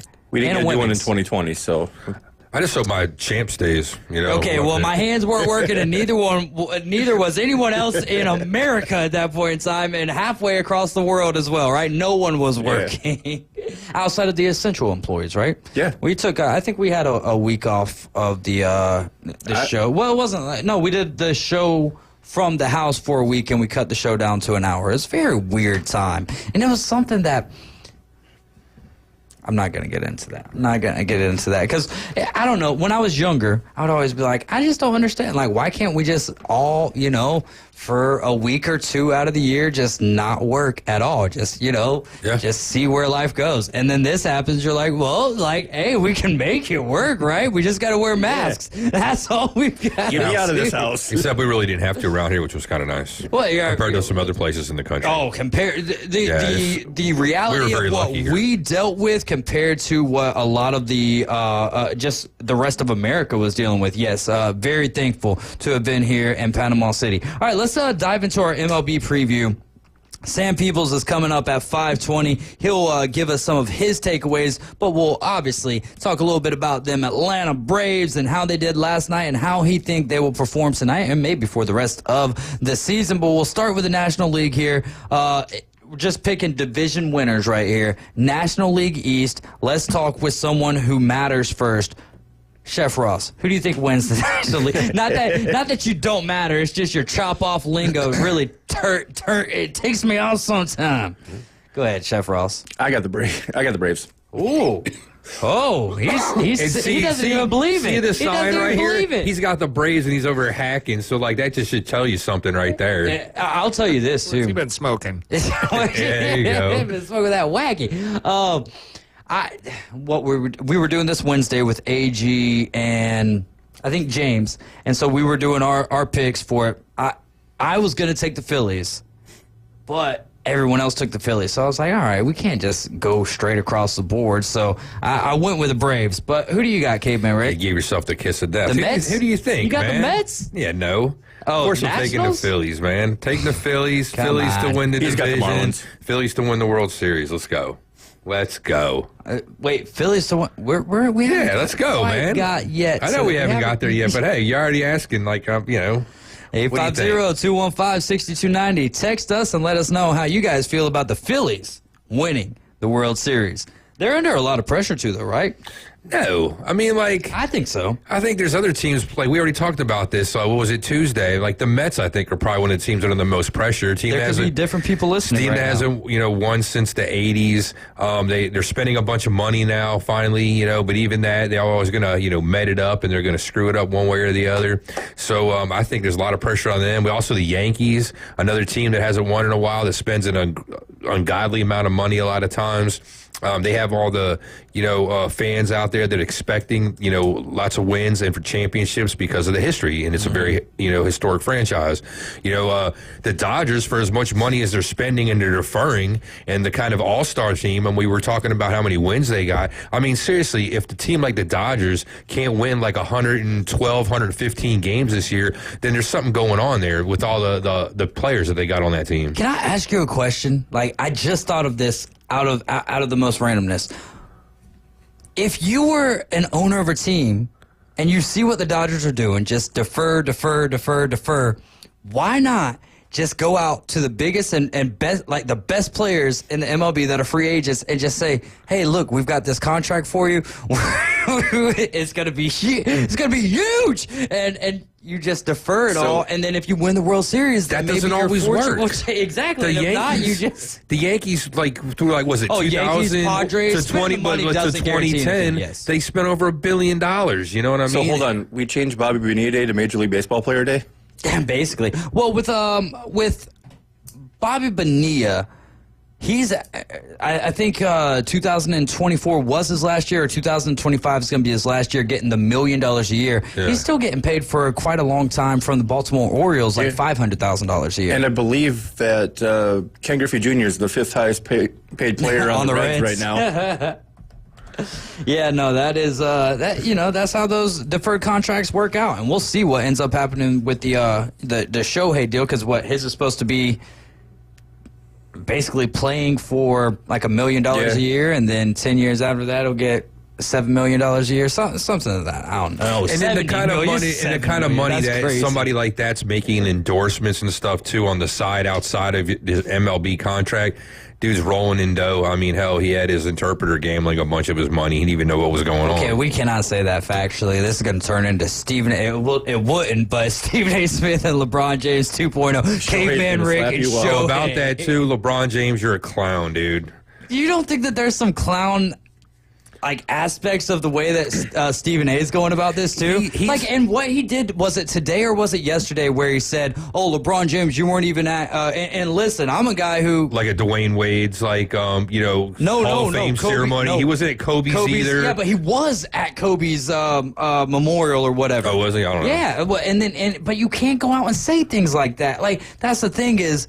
I don't know, man. I've got some thoughts on that. We don't have enough time to talk about that one right now because we need to get Sam Peebles on the line. But if we want to revisit that conversation, we can around 5:40 after we're done with Sam Players Peebles. Play, reporters report. We've spent 15 minutes talking about who's going to win the NL East, and only about 30 seconds was about the NL East. To the NL Central we go. Who wins the Central? Caveman Rick, we'll start with you. That's a tough The Phillies can't win this one. I don't know. Go to Chef Ross. Let me think about it a second. So I'm actually torn between the Brewers and the Reds. The only reason I say the Brewers is everyone shut them down last year, and they want wire to wire. So I think Murph is a great manager, so I'm going with my homedom and saying the Brewers win. All right, there you go. I'll go with the Brewers, too. I can't really tell you about a whole lot about a bunch of the teams in there. I definitely don't think it's going to be the Reds, though. I want you guys to, if you don't mind, write them down on the paper because I'm trying to collect everyone's stuff so that we can kind of go over it at the end of the year because... yeah, we try to do that every year. And we'll go to the National League West here. I had the Braves winning the East. I've got the Cubs winning the Central. And then when it comes to the West, I don't think there should be much of an argument here. We just talked about them for a little bit. Chef Ross, who do you got? It's the Dodgers. Yeah, I mean, same thing. Unless they just get, blasted by injuries this whole entire season. I mean, it better be them. If it's not and you're a Dodger fan, you better be screaming from the mountaintops. Being upset. I mean, as much money they're spending and the kind of talent they got on the team, they better win. All right, we'll move to the American League. I also have the Dodgers there. So Braves, Cubbies, Dodgers for me. To the American League, we go to the East. I have the Boston Red Sox winning. It doesn't. We can share teams. Who do you have winning, Chef Ross? After you said, "Dang it!" After I said Red Sox, I got the Red Sox. I think the Yankees pitching is in trouble. Yeah. I think the Red Sox are up and coming. I think that the Red Sox pitching rotation is decent, at least when you come to the top two. In fact, that'll lead me to a text that we had earlier that I cut off to get to trivia. I don't know who sent this in. 7268 is the last 4 digits. The Red Sox are going to be good. They were 81-81 last year. They added Crochet and Walker Buehler along with Alex Bregman, and they have 3 A-plus prospects that could make a difference. So that'll be interesting. I also have the Boston Red Sox winning the East. Who do you got? This is kind of tough for me. I'm torn between the Yankees and the Orioles. I don't know. Yankees, like I said, because of the expectations, they have pretty much, I don't want to say an all-star lineup, but they have a lot of big names on that team. But the Orioles got a lot of that youth, and there's something to youth in this game. A lot of times when you got people that kind of don't know, I don't want to say don't know the game, but when you're playing, you're not having all that pressure. You're just kind of learning, the MLB game and everything. You might play a little bit more free. So because of that, I think they might have an opportunity. Last year, I thought they were actually going to, probably, make it pretty deep in the playoffs. Actually, a World Series team. That didn't happen. So why not? Yeah, let's go with the Orioles. All right, let's go with our final 2 divisions before we got to get Sam Peebles on the line with us. American League Central. I'm going Kansas City Royals here. Last year I took the Twins. I think that the Detroit Tigers are going to really. That division's going to be tough. What's that? The division's going to be tough. Yes, it's going to be tough, right? Last year, it was looked at as one of the most easiest divisions along with the NL Central. But when you got Kansas City, you got Minnesota, you got Cleveland, and you've got Detroit, all playing all hyped up, expected to have really good clubs this year. So I'm going Kansas City. Caveman Rick, who you got? They made a decent run last season, so let me go with Detroit. All right. Yeah, Michigan Eddie. And Chef Cleveland. Cleveland. Give me the Guardians. Got the Indians and the Guardians at the same time, and then we'll wrap it up here with the West. Tell me why you have the 0-1 Anaheim or Los Angeles Angels winning that division, Chef Ross. I don't. I have the Texas Rangers. Even though their hat just got pulled. Yeah, the T-Tops. Yeah. Well, what do you got, Caveman Rick, when it comes to the West? I hate to do it just because of the history that they had, but give me Houston Astros. I think that's who I went with. It's kind of like Kansas City Chiefs. You just got to go with the team who just does it year in and year out. It's hard to go against them, man, and we'll see how it goes. Plus, that Cam Smith kid looking pretty daggum good. You guys are riding with the Afternoon Underdogs. This is ESPN Northwest Florida. Coming up next, Sam Peebles talks Braves and his division winners and his World Series matchup. Don't go anywhere.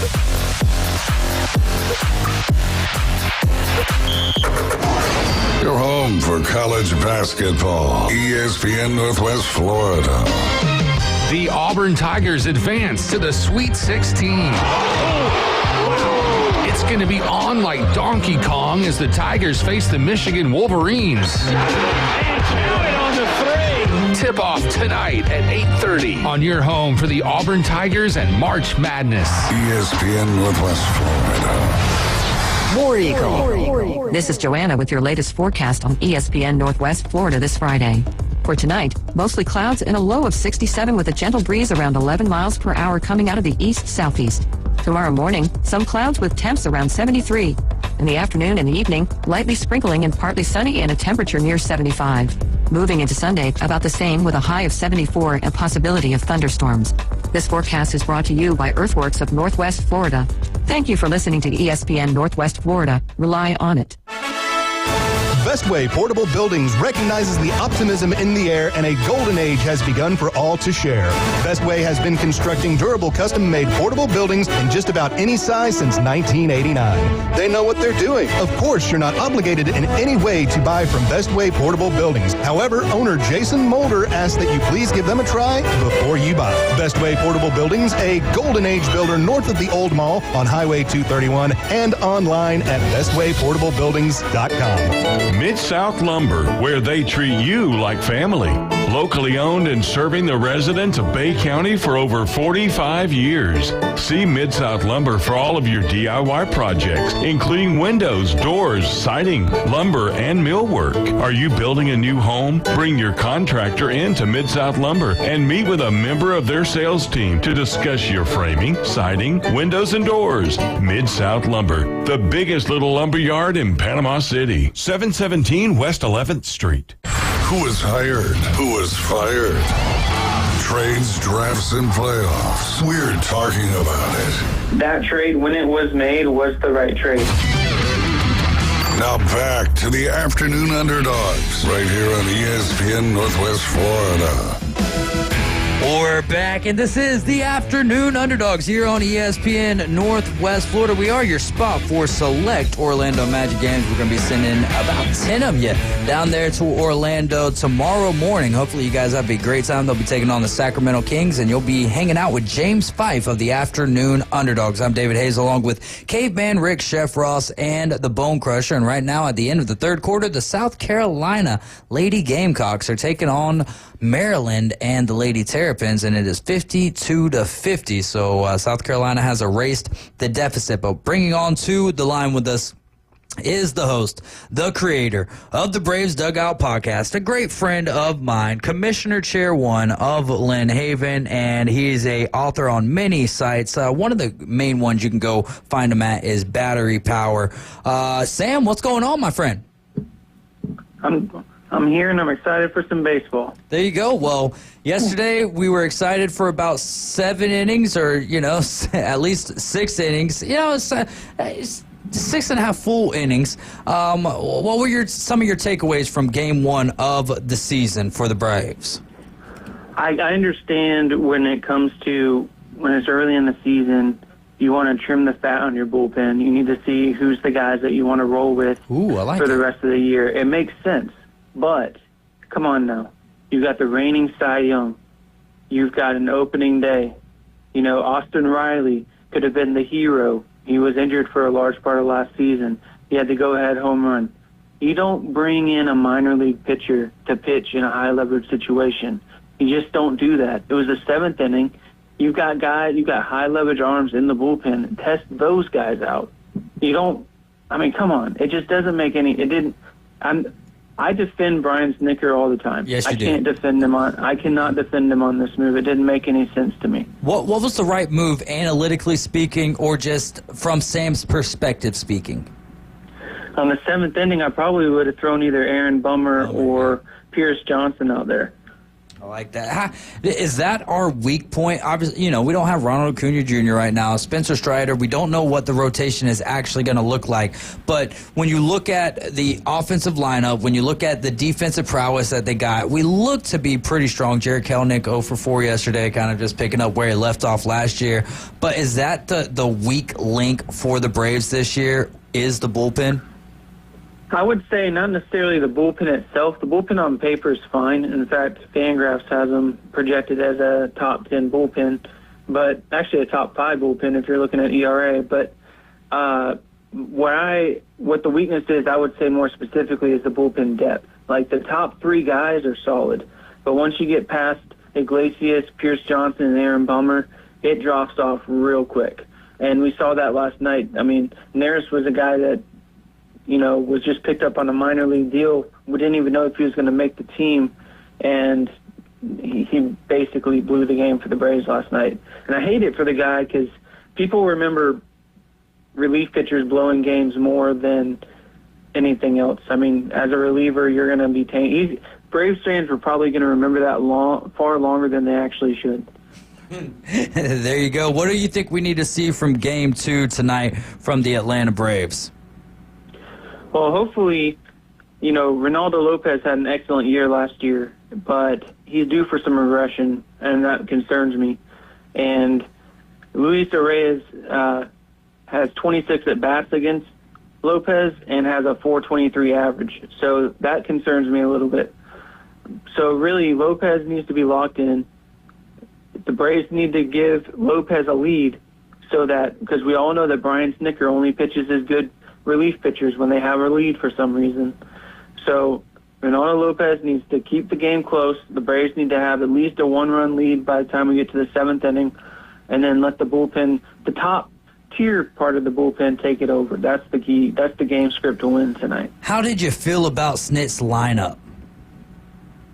For last night? Yeah, last night. Is it changing for today? I haven't seen it today. Yeah, it's changed today. They actually have Nick Allen playing shortstop, which I'm really stoked about because he has a .571 average against Dylan Cease. So I'm pretty stoked about that. But, lineup-wise, I kind of ate my words a little bit because Ozzie Albies actually had a good game. Yeah. Yesterday he had a home run. Now, he only had the one hit, but he had that home run in the clutch spot. But I typically, against right-handed hitters, I would definitely bat Michael Harris ahead of Ozzie Albies for sure. Michael Harris hits righties better than Ozzie Albies does. Other than that, I probably would have put Kelnick ahead of Arcia yesterday, yeah. but that's kind of just semantics at the end of the day, because really both of those guys are kind of the weak spot right anyway, so it's not a huge deal. The main one for me is I would have liked to see Michael Harris a little bit higher in the lineup against righties, and Albies down a little bit in lineup versus righties. Now versus lefties, I want Ozzie Albies up there batting, third or fourth. How long of a leash against righties? Oh, my bad. How long of a leash does Jared Kelnick have before it's time to see what Verdugo can do while we're waiting on Acuna to be healthy? I would say it's probably – that's a hard question, actually, just because of how much the Braves have invested in him. Right. I think it's really going to come down to they're giving him this time, and if he can prove it, then he'll have a spot. And if not, he's got a minor league option, so when Ronald Acuna comes back, he'll be optioned.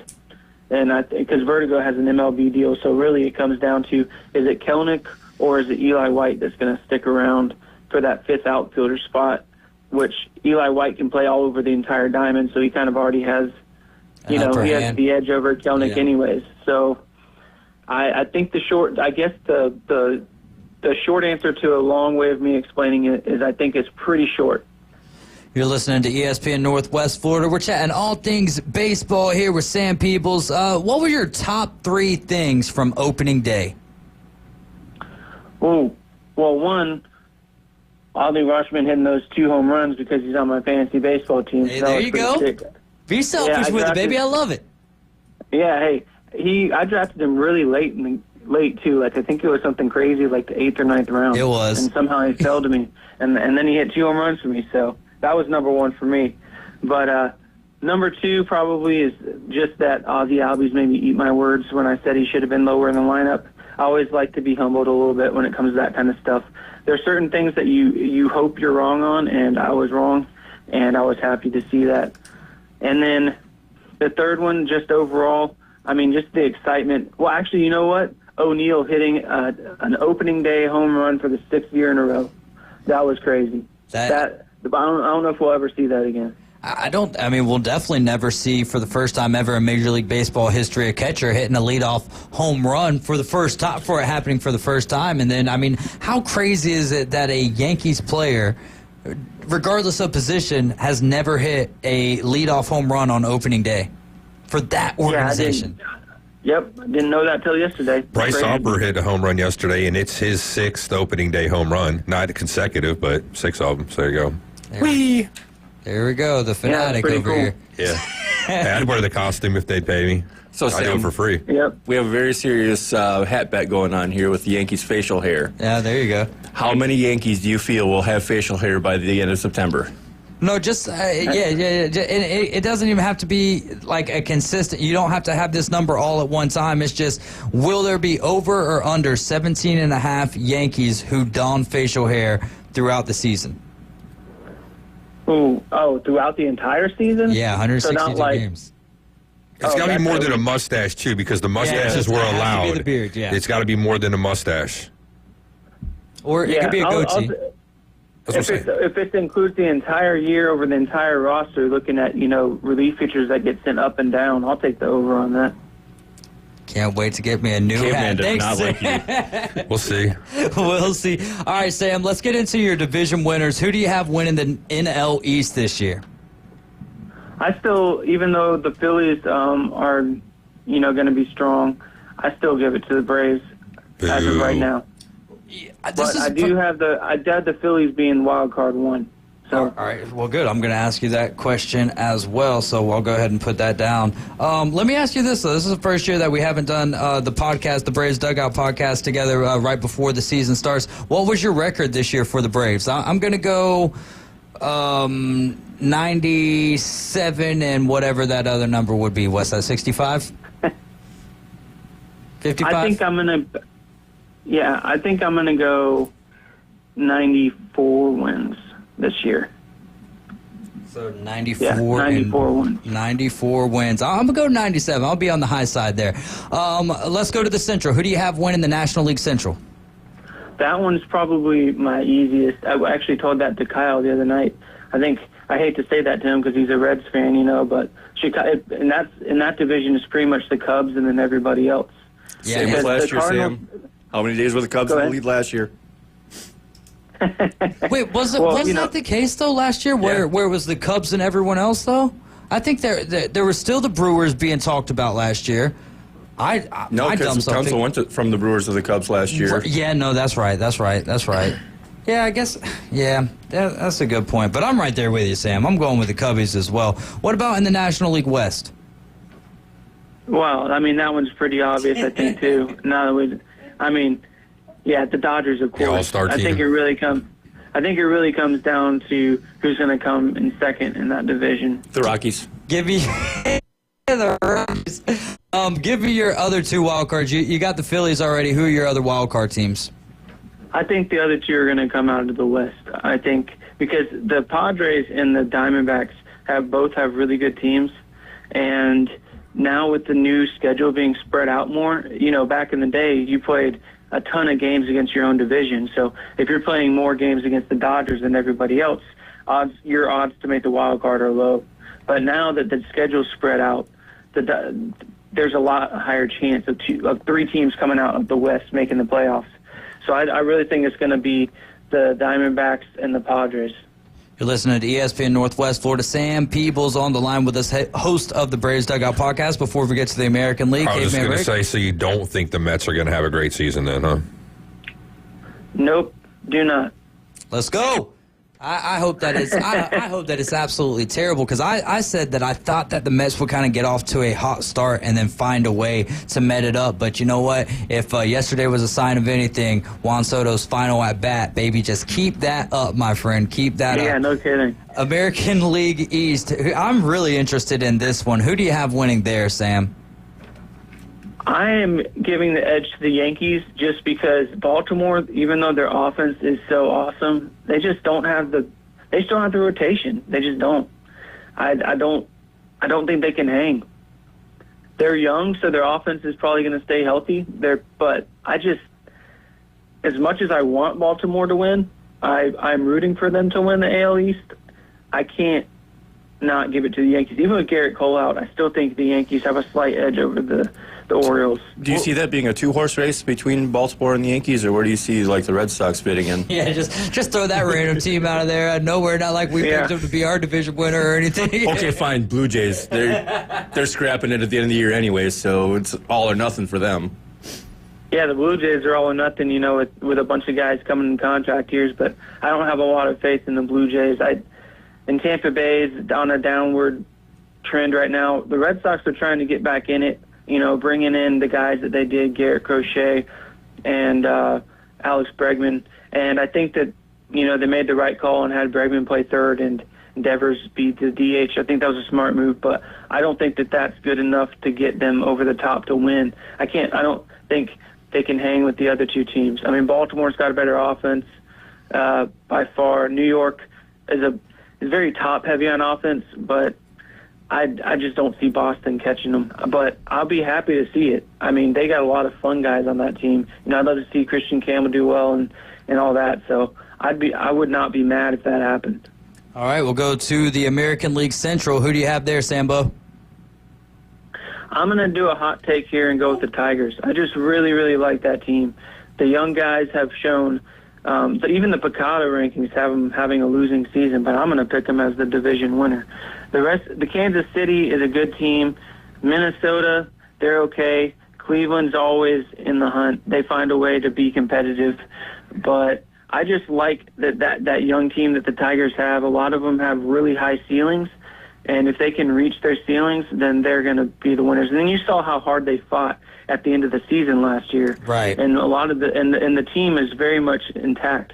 So I really like that team. I'm going to pick them to win. I like that pick as well. I went with the Kansas City Royals there, and in the East, I went with the Red Sox. Our NL predictions are exactly the same. What about in the National League West, though? Who do you have, or the American League West? Who do you have there? I'm going to go with the Rangers. I just think they have the best overall roster on paper. The hard thing that's going to be for me, though, is can they stay healthy? Because a lot of their key players are up in age. And just, scientifically, the older you get, the harder it is to stay in shape. I can attest to that. But on paper, to me, it's the Rangers. And then we've got 3 wild card spots. Who do you have as the number 1 wild card?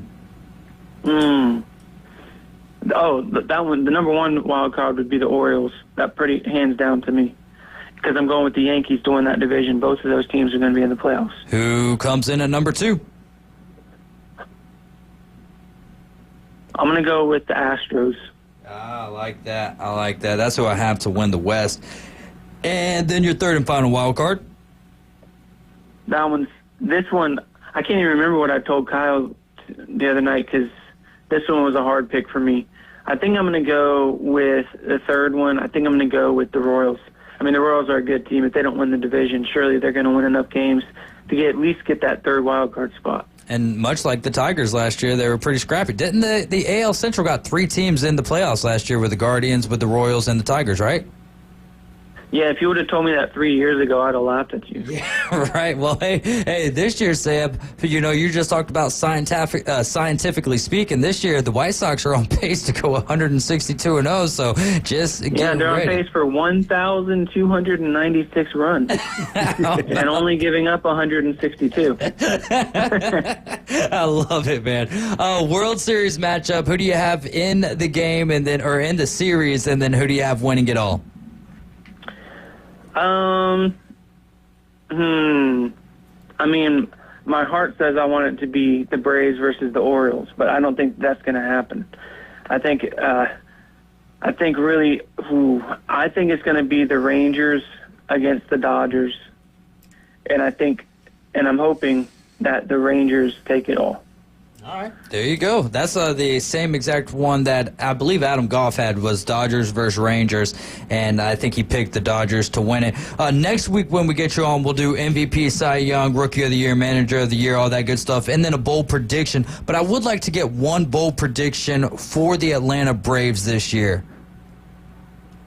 Ooh, my bold prediction is that Austin Riley will be the team MVP. Ooh, I like that one. That's a great one. And then tonight, right here on ESPN Northwest Florida, tip-off will be around 8:39. My question for you, Sam, is will Auburn beat Michigan by 9 or more tonight?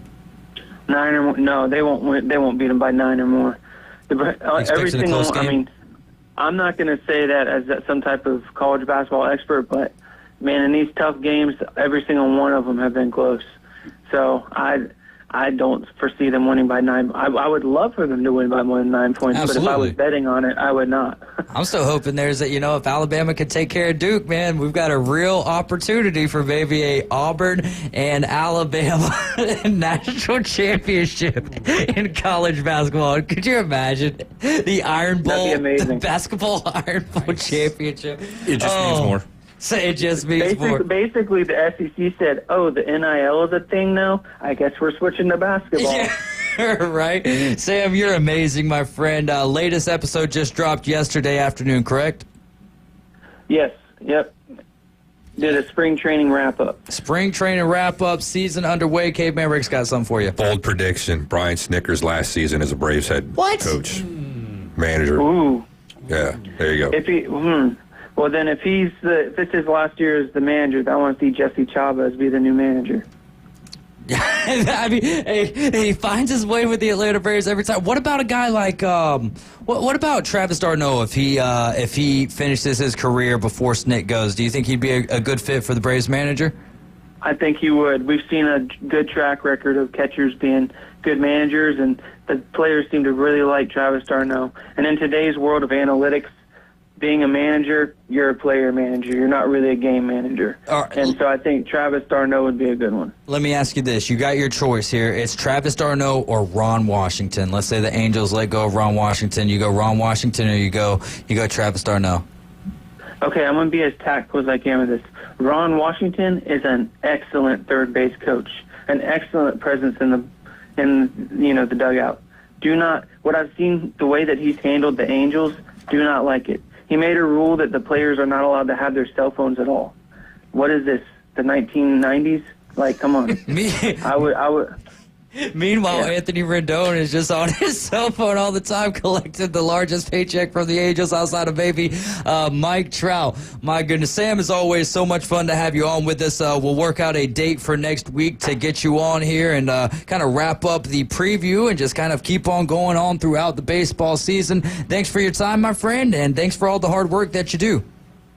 Absolutely. Thanks for having me on. That's Sam Peebles, ladies and gentlemen. Outside of the Braves Dugout podcast, you can also go back to Leave It at the Table. He was on with Kyle Wright and Drew Gorman. I believe they had Tyler Spalding on as well, previewing the season, talking a little bit about the affairs over there on they're on Front Beach. Yeah, Gulf World. Yeah, they had like all sorts of... real quick about that, man. Stop with all the investigating. Get the dang animals out of there first and take care of them, and then worry about all your, legal BS and all that kind of stuff, man. Legally speaking, don't you have to, kind of go through the correct legal loopholes? Well, if, the place is basically shut down, it looked like, and there was nobody there, who's taking care of the animals? You get what I'm saying? And if the company that owns the place is supposedly bankrupt, where's the money going to come from to take care of them, feed them, and all that kind of jazz? The company that owns it, they're out of Cancun, Mexico, or whatever, based out of and there. they have 2 or 3 other places that are also a big one in Miami as well. And I hate to say it, I'm a fan of having animals. I just think that there's educational, informational purposes as well. What I wish that they would do with dolphins is rescue them, and whales as well. Rescue them. Let them be a part of, learning about them, being in an aquarium for a little while, and then free willy them out to the ocean again. I think that we should have the opportunity to learn more about these animals. But if you can't have the facilities that are adequate enough to take care of them properly, then don't do it. If you lose 4 dolphins in 6 months, that's crazy. I should tell you something. And I heard, anyways, this is a sports show, so we're going to take a break here right over the Afternoon Underdogs. This is ESPN Northwest Florida.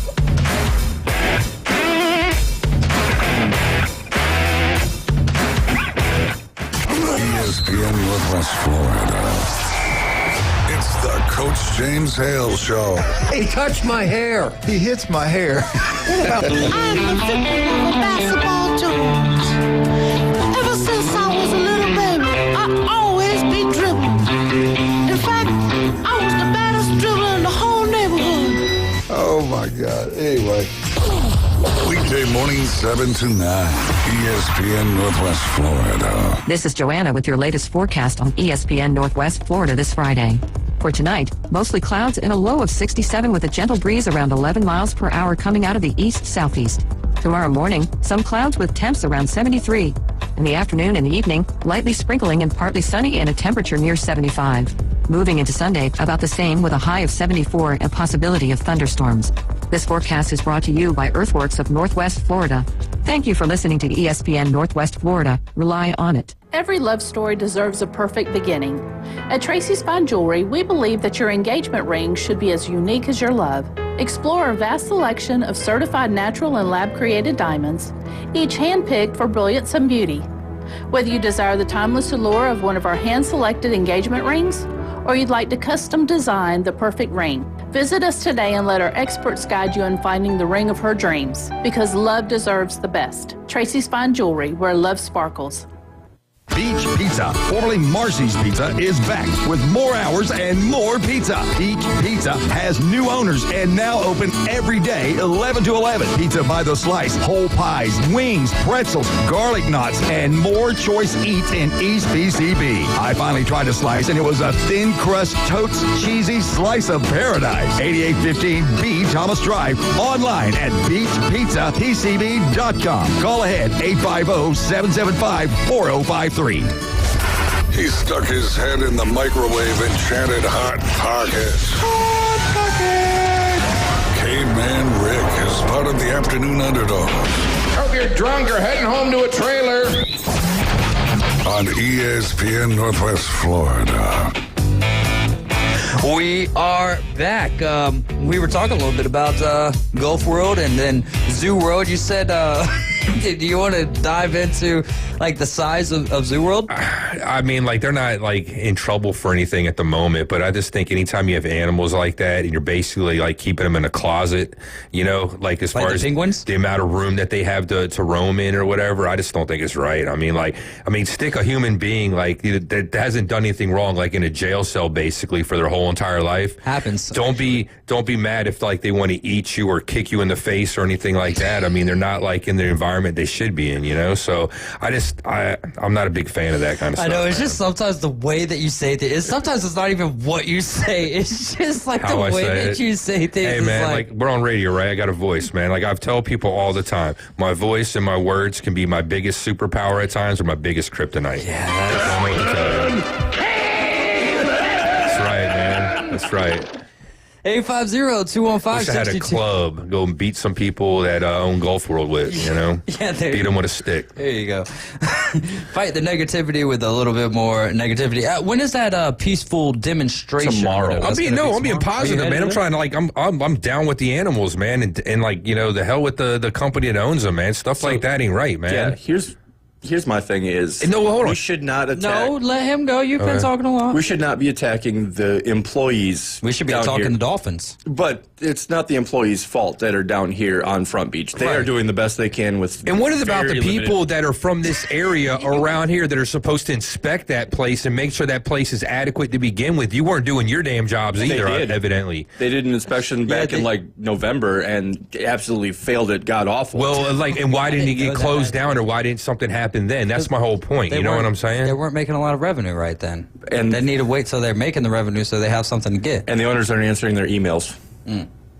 Yeah, because it goes back to the people in Mexico that own this, that ran that place in Miami to the ground, that ran the other two places they own, I think. It also comes down to the people that are patronizing the places like this, you know? Oh, so now you're going to blame the people. If it wasn't for people that were going there to want to see like stuff like that, a place like that wouldn't even be open. It wouldn't even exist. Caveman's the man of the people. So that is, I mean, so I mean, like, correct if you want right to show your kid a dolphin, unfortunately, maybe just turn on the Discovery Channel, you know, or something like that, or rent a boat and go out there in the Gulf and you can see them like in the wild. Okay, why do you have to go see them in a fish tank? That is actually a really good point. Can we just take the dolphins over at Gulf World, take them out, and drop them off across the street into the Gulf? I think you can, but the unfortunate thing is some probably can't fend for themselves because they've been getting fed, like they're like domesticated, you know? Like you just can't take your dog that you had and let it go out in the street and expect it to survive on its own. It's a domesticated animal, okay? So if it was born in captivity and it doesn't know how to fend for itself, it can't do it. You know what I mean? And that's the unfortunate, Don't you think that the other dolphins would like situation. come and be like, okay, you're like, you know, like you're not the best dolphin that I've ever met out here, but you know what? We're gonna take you into our little pod and we're gonna maybe or maybe not, or maybe jump like you in. or maybe like they jump them in and like get rid of them because it's like, hey, you're not one of us. You're a misfit. like we don't what want you were out talking here. about with lions and giraffes. Yeah, no doubt, man. Or a wild dolphin's territorial that this pod doesn't get along with that pod, so when you bring a whole new... And that's something that you can't really even, you can't study that when they're inside of captivity as well. So I love all the cause heads too that want to protest now. Maybe you should have been doing something a while ago. And maybe some of this stuff wouldn't happen. Do you know what I mean? I like how you have such a strong stance, but they ain't doing a damn thing about it. I am. I got a platform right here, and I got a voice on a microphone, and I'm using this voice to maybe make people aware that is doing something. Tomorrow? Yeah. Like, so I we'll mean, see you. not saying something. Are you headed over there? No, I've said my piece, man. What do I? Wait, hold on. Why? That's like someone giving a speech and saying, "All right, this place, you better go back to YouTube and rewatch it." This place is basically closed down now, and it's not going to be open ever again. What use is it going to be holding a sign up out there? The damage is already done. You know what I mean? That's a moot point at this point. I disagree with that. Not because I want to see it go on, but didn't they have 3 dolphins die last year? Yeah, 3 of them died last year. The 4th one died in the middle of the show. So it was just one dolphin. One dolphin died in the show. Okay. That's not part of the show. It jumped and landed in the deep end and like broke its neck or something like that, or concussed itself enough to. But that's the one that got everybody up and riled, is the one that died in the show, not the ones that were poisoned in the water. Well, that's the one that And the people building- saw. Like, and the you building know, of that golf course over on the other side of Front Beach. Anything else? No, I'm just saying, like, you know, I've said my piece, man. I don't need to go out there and stand with a sign. You know what I'm saying? There's going to be plenty of people there. It's already all over Facebook. But like I said, if you wanted to do something, you wanted to help, maybe you should have done some help or something before it got to this point. That's all I'm saying. Mr. Ed says, how do you feel about Zoo World? I already said that. talked about that. We said don't stick animals in a closet, basically. You know, I mean, like, if there's a good reason for it, if it can't fend for itself, like how I said, okay, and But if you don't know the background to said animal in captivity, how can you be so convicted on what it is that you're saying? Because in general, it's like a circus. It's like a circus, man. Right. Like these animals that are like traveling around and they're being like, you know, made to perform and do tricks or what have you. You know, it's There's like human beings also in that same that's exact, not like what they're, you know, meant to do. And, you know, when you got to think about if you're taking an animal from like city to city, week to week, it's probably not being taken care of the way it's supposed to be taken care of in the grand scheme of things. I honestly did not have Zoo World on my bingo card for this week, so. No, I didn't have it. And I'm not, nothing against them. I don't know if they're doing anything wrong. I'm just saying, just in general, like, you got to have adequate space for kind of stuff like that. And if there's not, then I kind of have a problem with that, you know? All right. So if anyone would like to hook us up with some passes to Zoo World or possibly even go for you wouldn't go? I already been. So like, you're part of the problem. No, I know. Well, because like when I went to a zoo as a kid, like, it wasn't my choice. I went, you know? That's true. I've been to a few zoos. You know, man. like when you're a kid and, you know, your parents are dragging you around, like, what's the choice? Like, tell mom you and dad stand you're not up to going. them. You say, I got a platform. Yeah, My and then I come from the era where, like, you know, your parents would smack you around and stuff like that, you know, or beat you with a wooden spoon or something, because that was okay back then. It should still be okay now sometimes. Okay. Yeah, I mean, disciplining your kid and whatever shouldn't be a problem. There's a platform to run for public office. Beat the kids with spoons. Hey, I'm a wooden spoon. I'm a wooden spoon survivor here, all right? Yeah, my mom had her own paddle. My dad had his own paddle. If I knew how many wooden spoons were broke over my rear end or over my arm, sticking it back there to protect my rear end throughout my childhood, that would be a pretty high number, let me tell you. All right, listen here. We don't have any time left, so we're going to run through these real quick. Ole Miss, Michigan State, who you got? Sparty. And we'll sweep it out. Bone Crusher, who you got? Ole Miss, Michigan State. Ole Miss. All right, let's go Kentucky, Tennessee. Tennessee. Kentucky. Tennessee. I'm going to go Tennessee as well. Michigan, Auburn. Auburn. War Eagle. War Eagle as well. You're going to be listening to the home for the Auburn Tigers here, ESPN Northwest Florida. And then finally, Purdue and Houston. Houston, an 8.5-point favorite. I think this could be a pretty good one tonight. Who do you got, K-Man? I got Houston. Purdue. Okay, I'm going to go Houston. I mean, Purdue would be, I think Purdue with 9 points is... Yeah, Purdue covers. If we were talking chicken, I'd go Purdue, but we're not, so... All right, so how do you feel about animals being eaten? They're tasty. All right. And he's the spokesperson for PETA. Moving forward. Oh, man. It's always a lot of fun, though. K-Man Riggs, Chef Ross, Bone Crusher. Guys, keep it locked in here. Sweet 16 coverage is coming up next. For those of you who are getting ready to go down there to Orlando Magic, Bone Crusher, you got anything to say to the people who are hitting the Holland Hearts down there to Orlando? Oh, y'all going to have a great time. In fact, I got an update. I just talked to the Orlando Magic, and you're going to meet some former players. Oh, that's actually pretty daggone cool. No, so he's make coaching. sure They're going to come into the luxury suite and hang out with you. Oh, let's go. So make sure you are here on time. That's going to be a lot of fun. All right. For Bone Crusher, Chef Ross, Caveman Rick, I'm David Hayes. We're the Afternoon Underdogs. This is ESPN Northwest Florida. Y'all be safe. Have a great weekend. Just remember, Jesus loves you. So do I.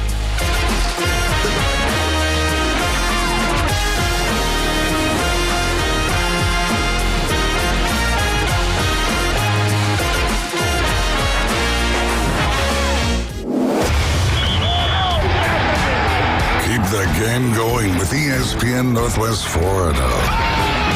Just because you get out of the car doesn't mean the sports talk and live play-by-play have to end. Just say, hey Alexa, open ESPN Northwest Florida. From Michigan Avenue to the man cave, from the car to the kitchen, we've got you covered. Keep the game going. Hey Alexa, open ESPN Northwest Florida. This is Joanna with your latest forecast on ESPN Northwest Florida this Friday. For tonight, mostly clouds and a low of 67 with a gentle breeze around 11 miles per hour coming out of the east-southeast. Tomorrow morning, some clouds with temps around 73. In the afternoon and evening, lightly sprinkling and partly sunny and a temperature near 75. Moving into Sunday, about the same with a high of 74 and possibility of thunderstorms. This forecast is brought to you by Earthworks of Northwest Florida. Thank you for listening to ESPN Northwest Florida. Rely on it. Have you ever met a single person in your life that enjoys paying taxes? No one does. If you can't sleep at night because you have a huge problem with the IRS, I've got some free advice for you. This service is strictly limited to individuals that owe the IRS $10,000 or more in back taxes. And if you qualify, we can guarantee that you won't be writing a big fat check to the IRS, or our services cost you nothing. The first 100 people that call today will get a free tax consultation worth $500. Stop worrying about your IRS problem. We can help you, we promise. Call the tax doctor right now. I mean right now to learn more. 800-605-4650. 800-605-4650.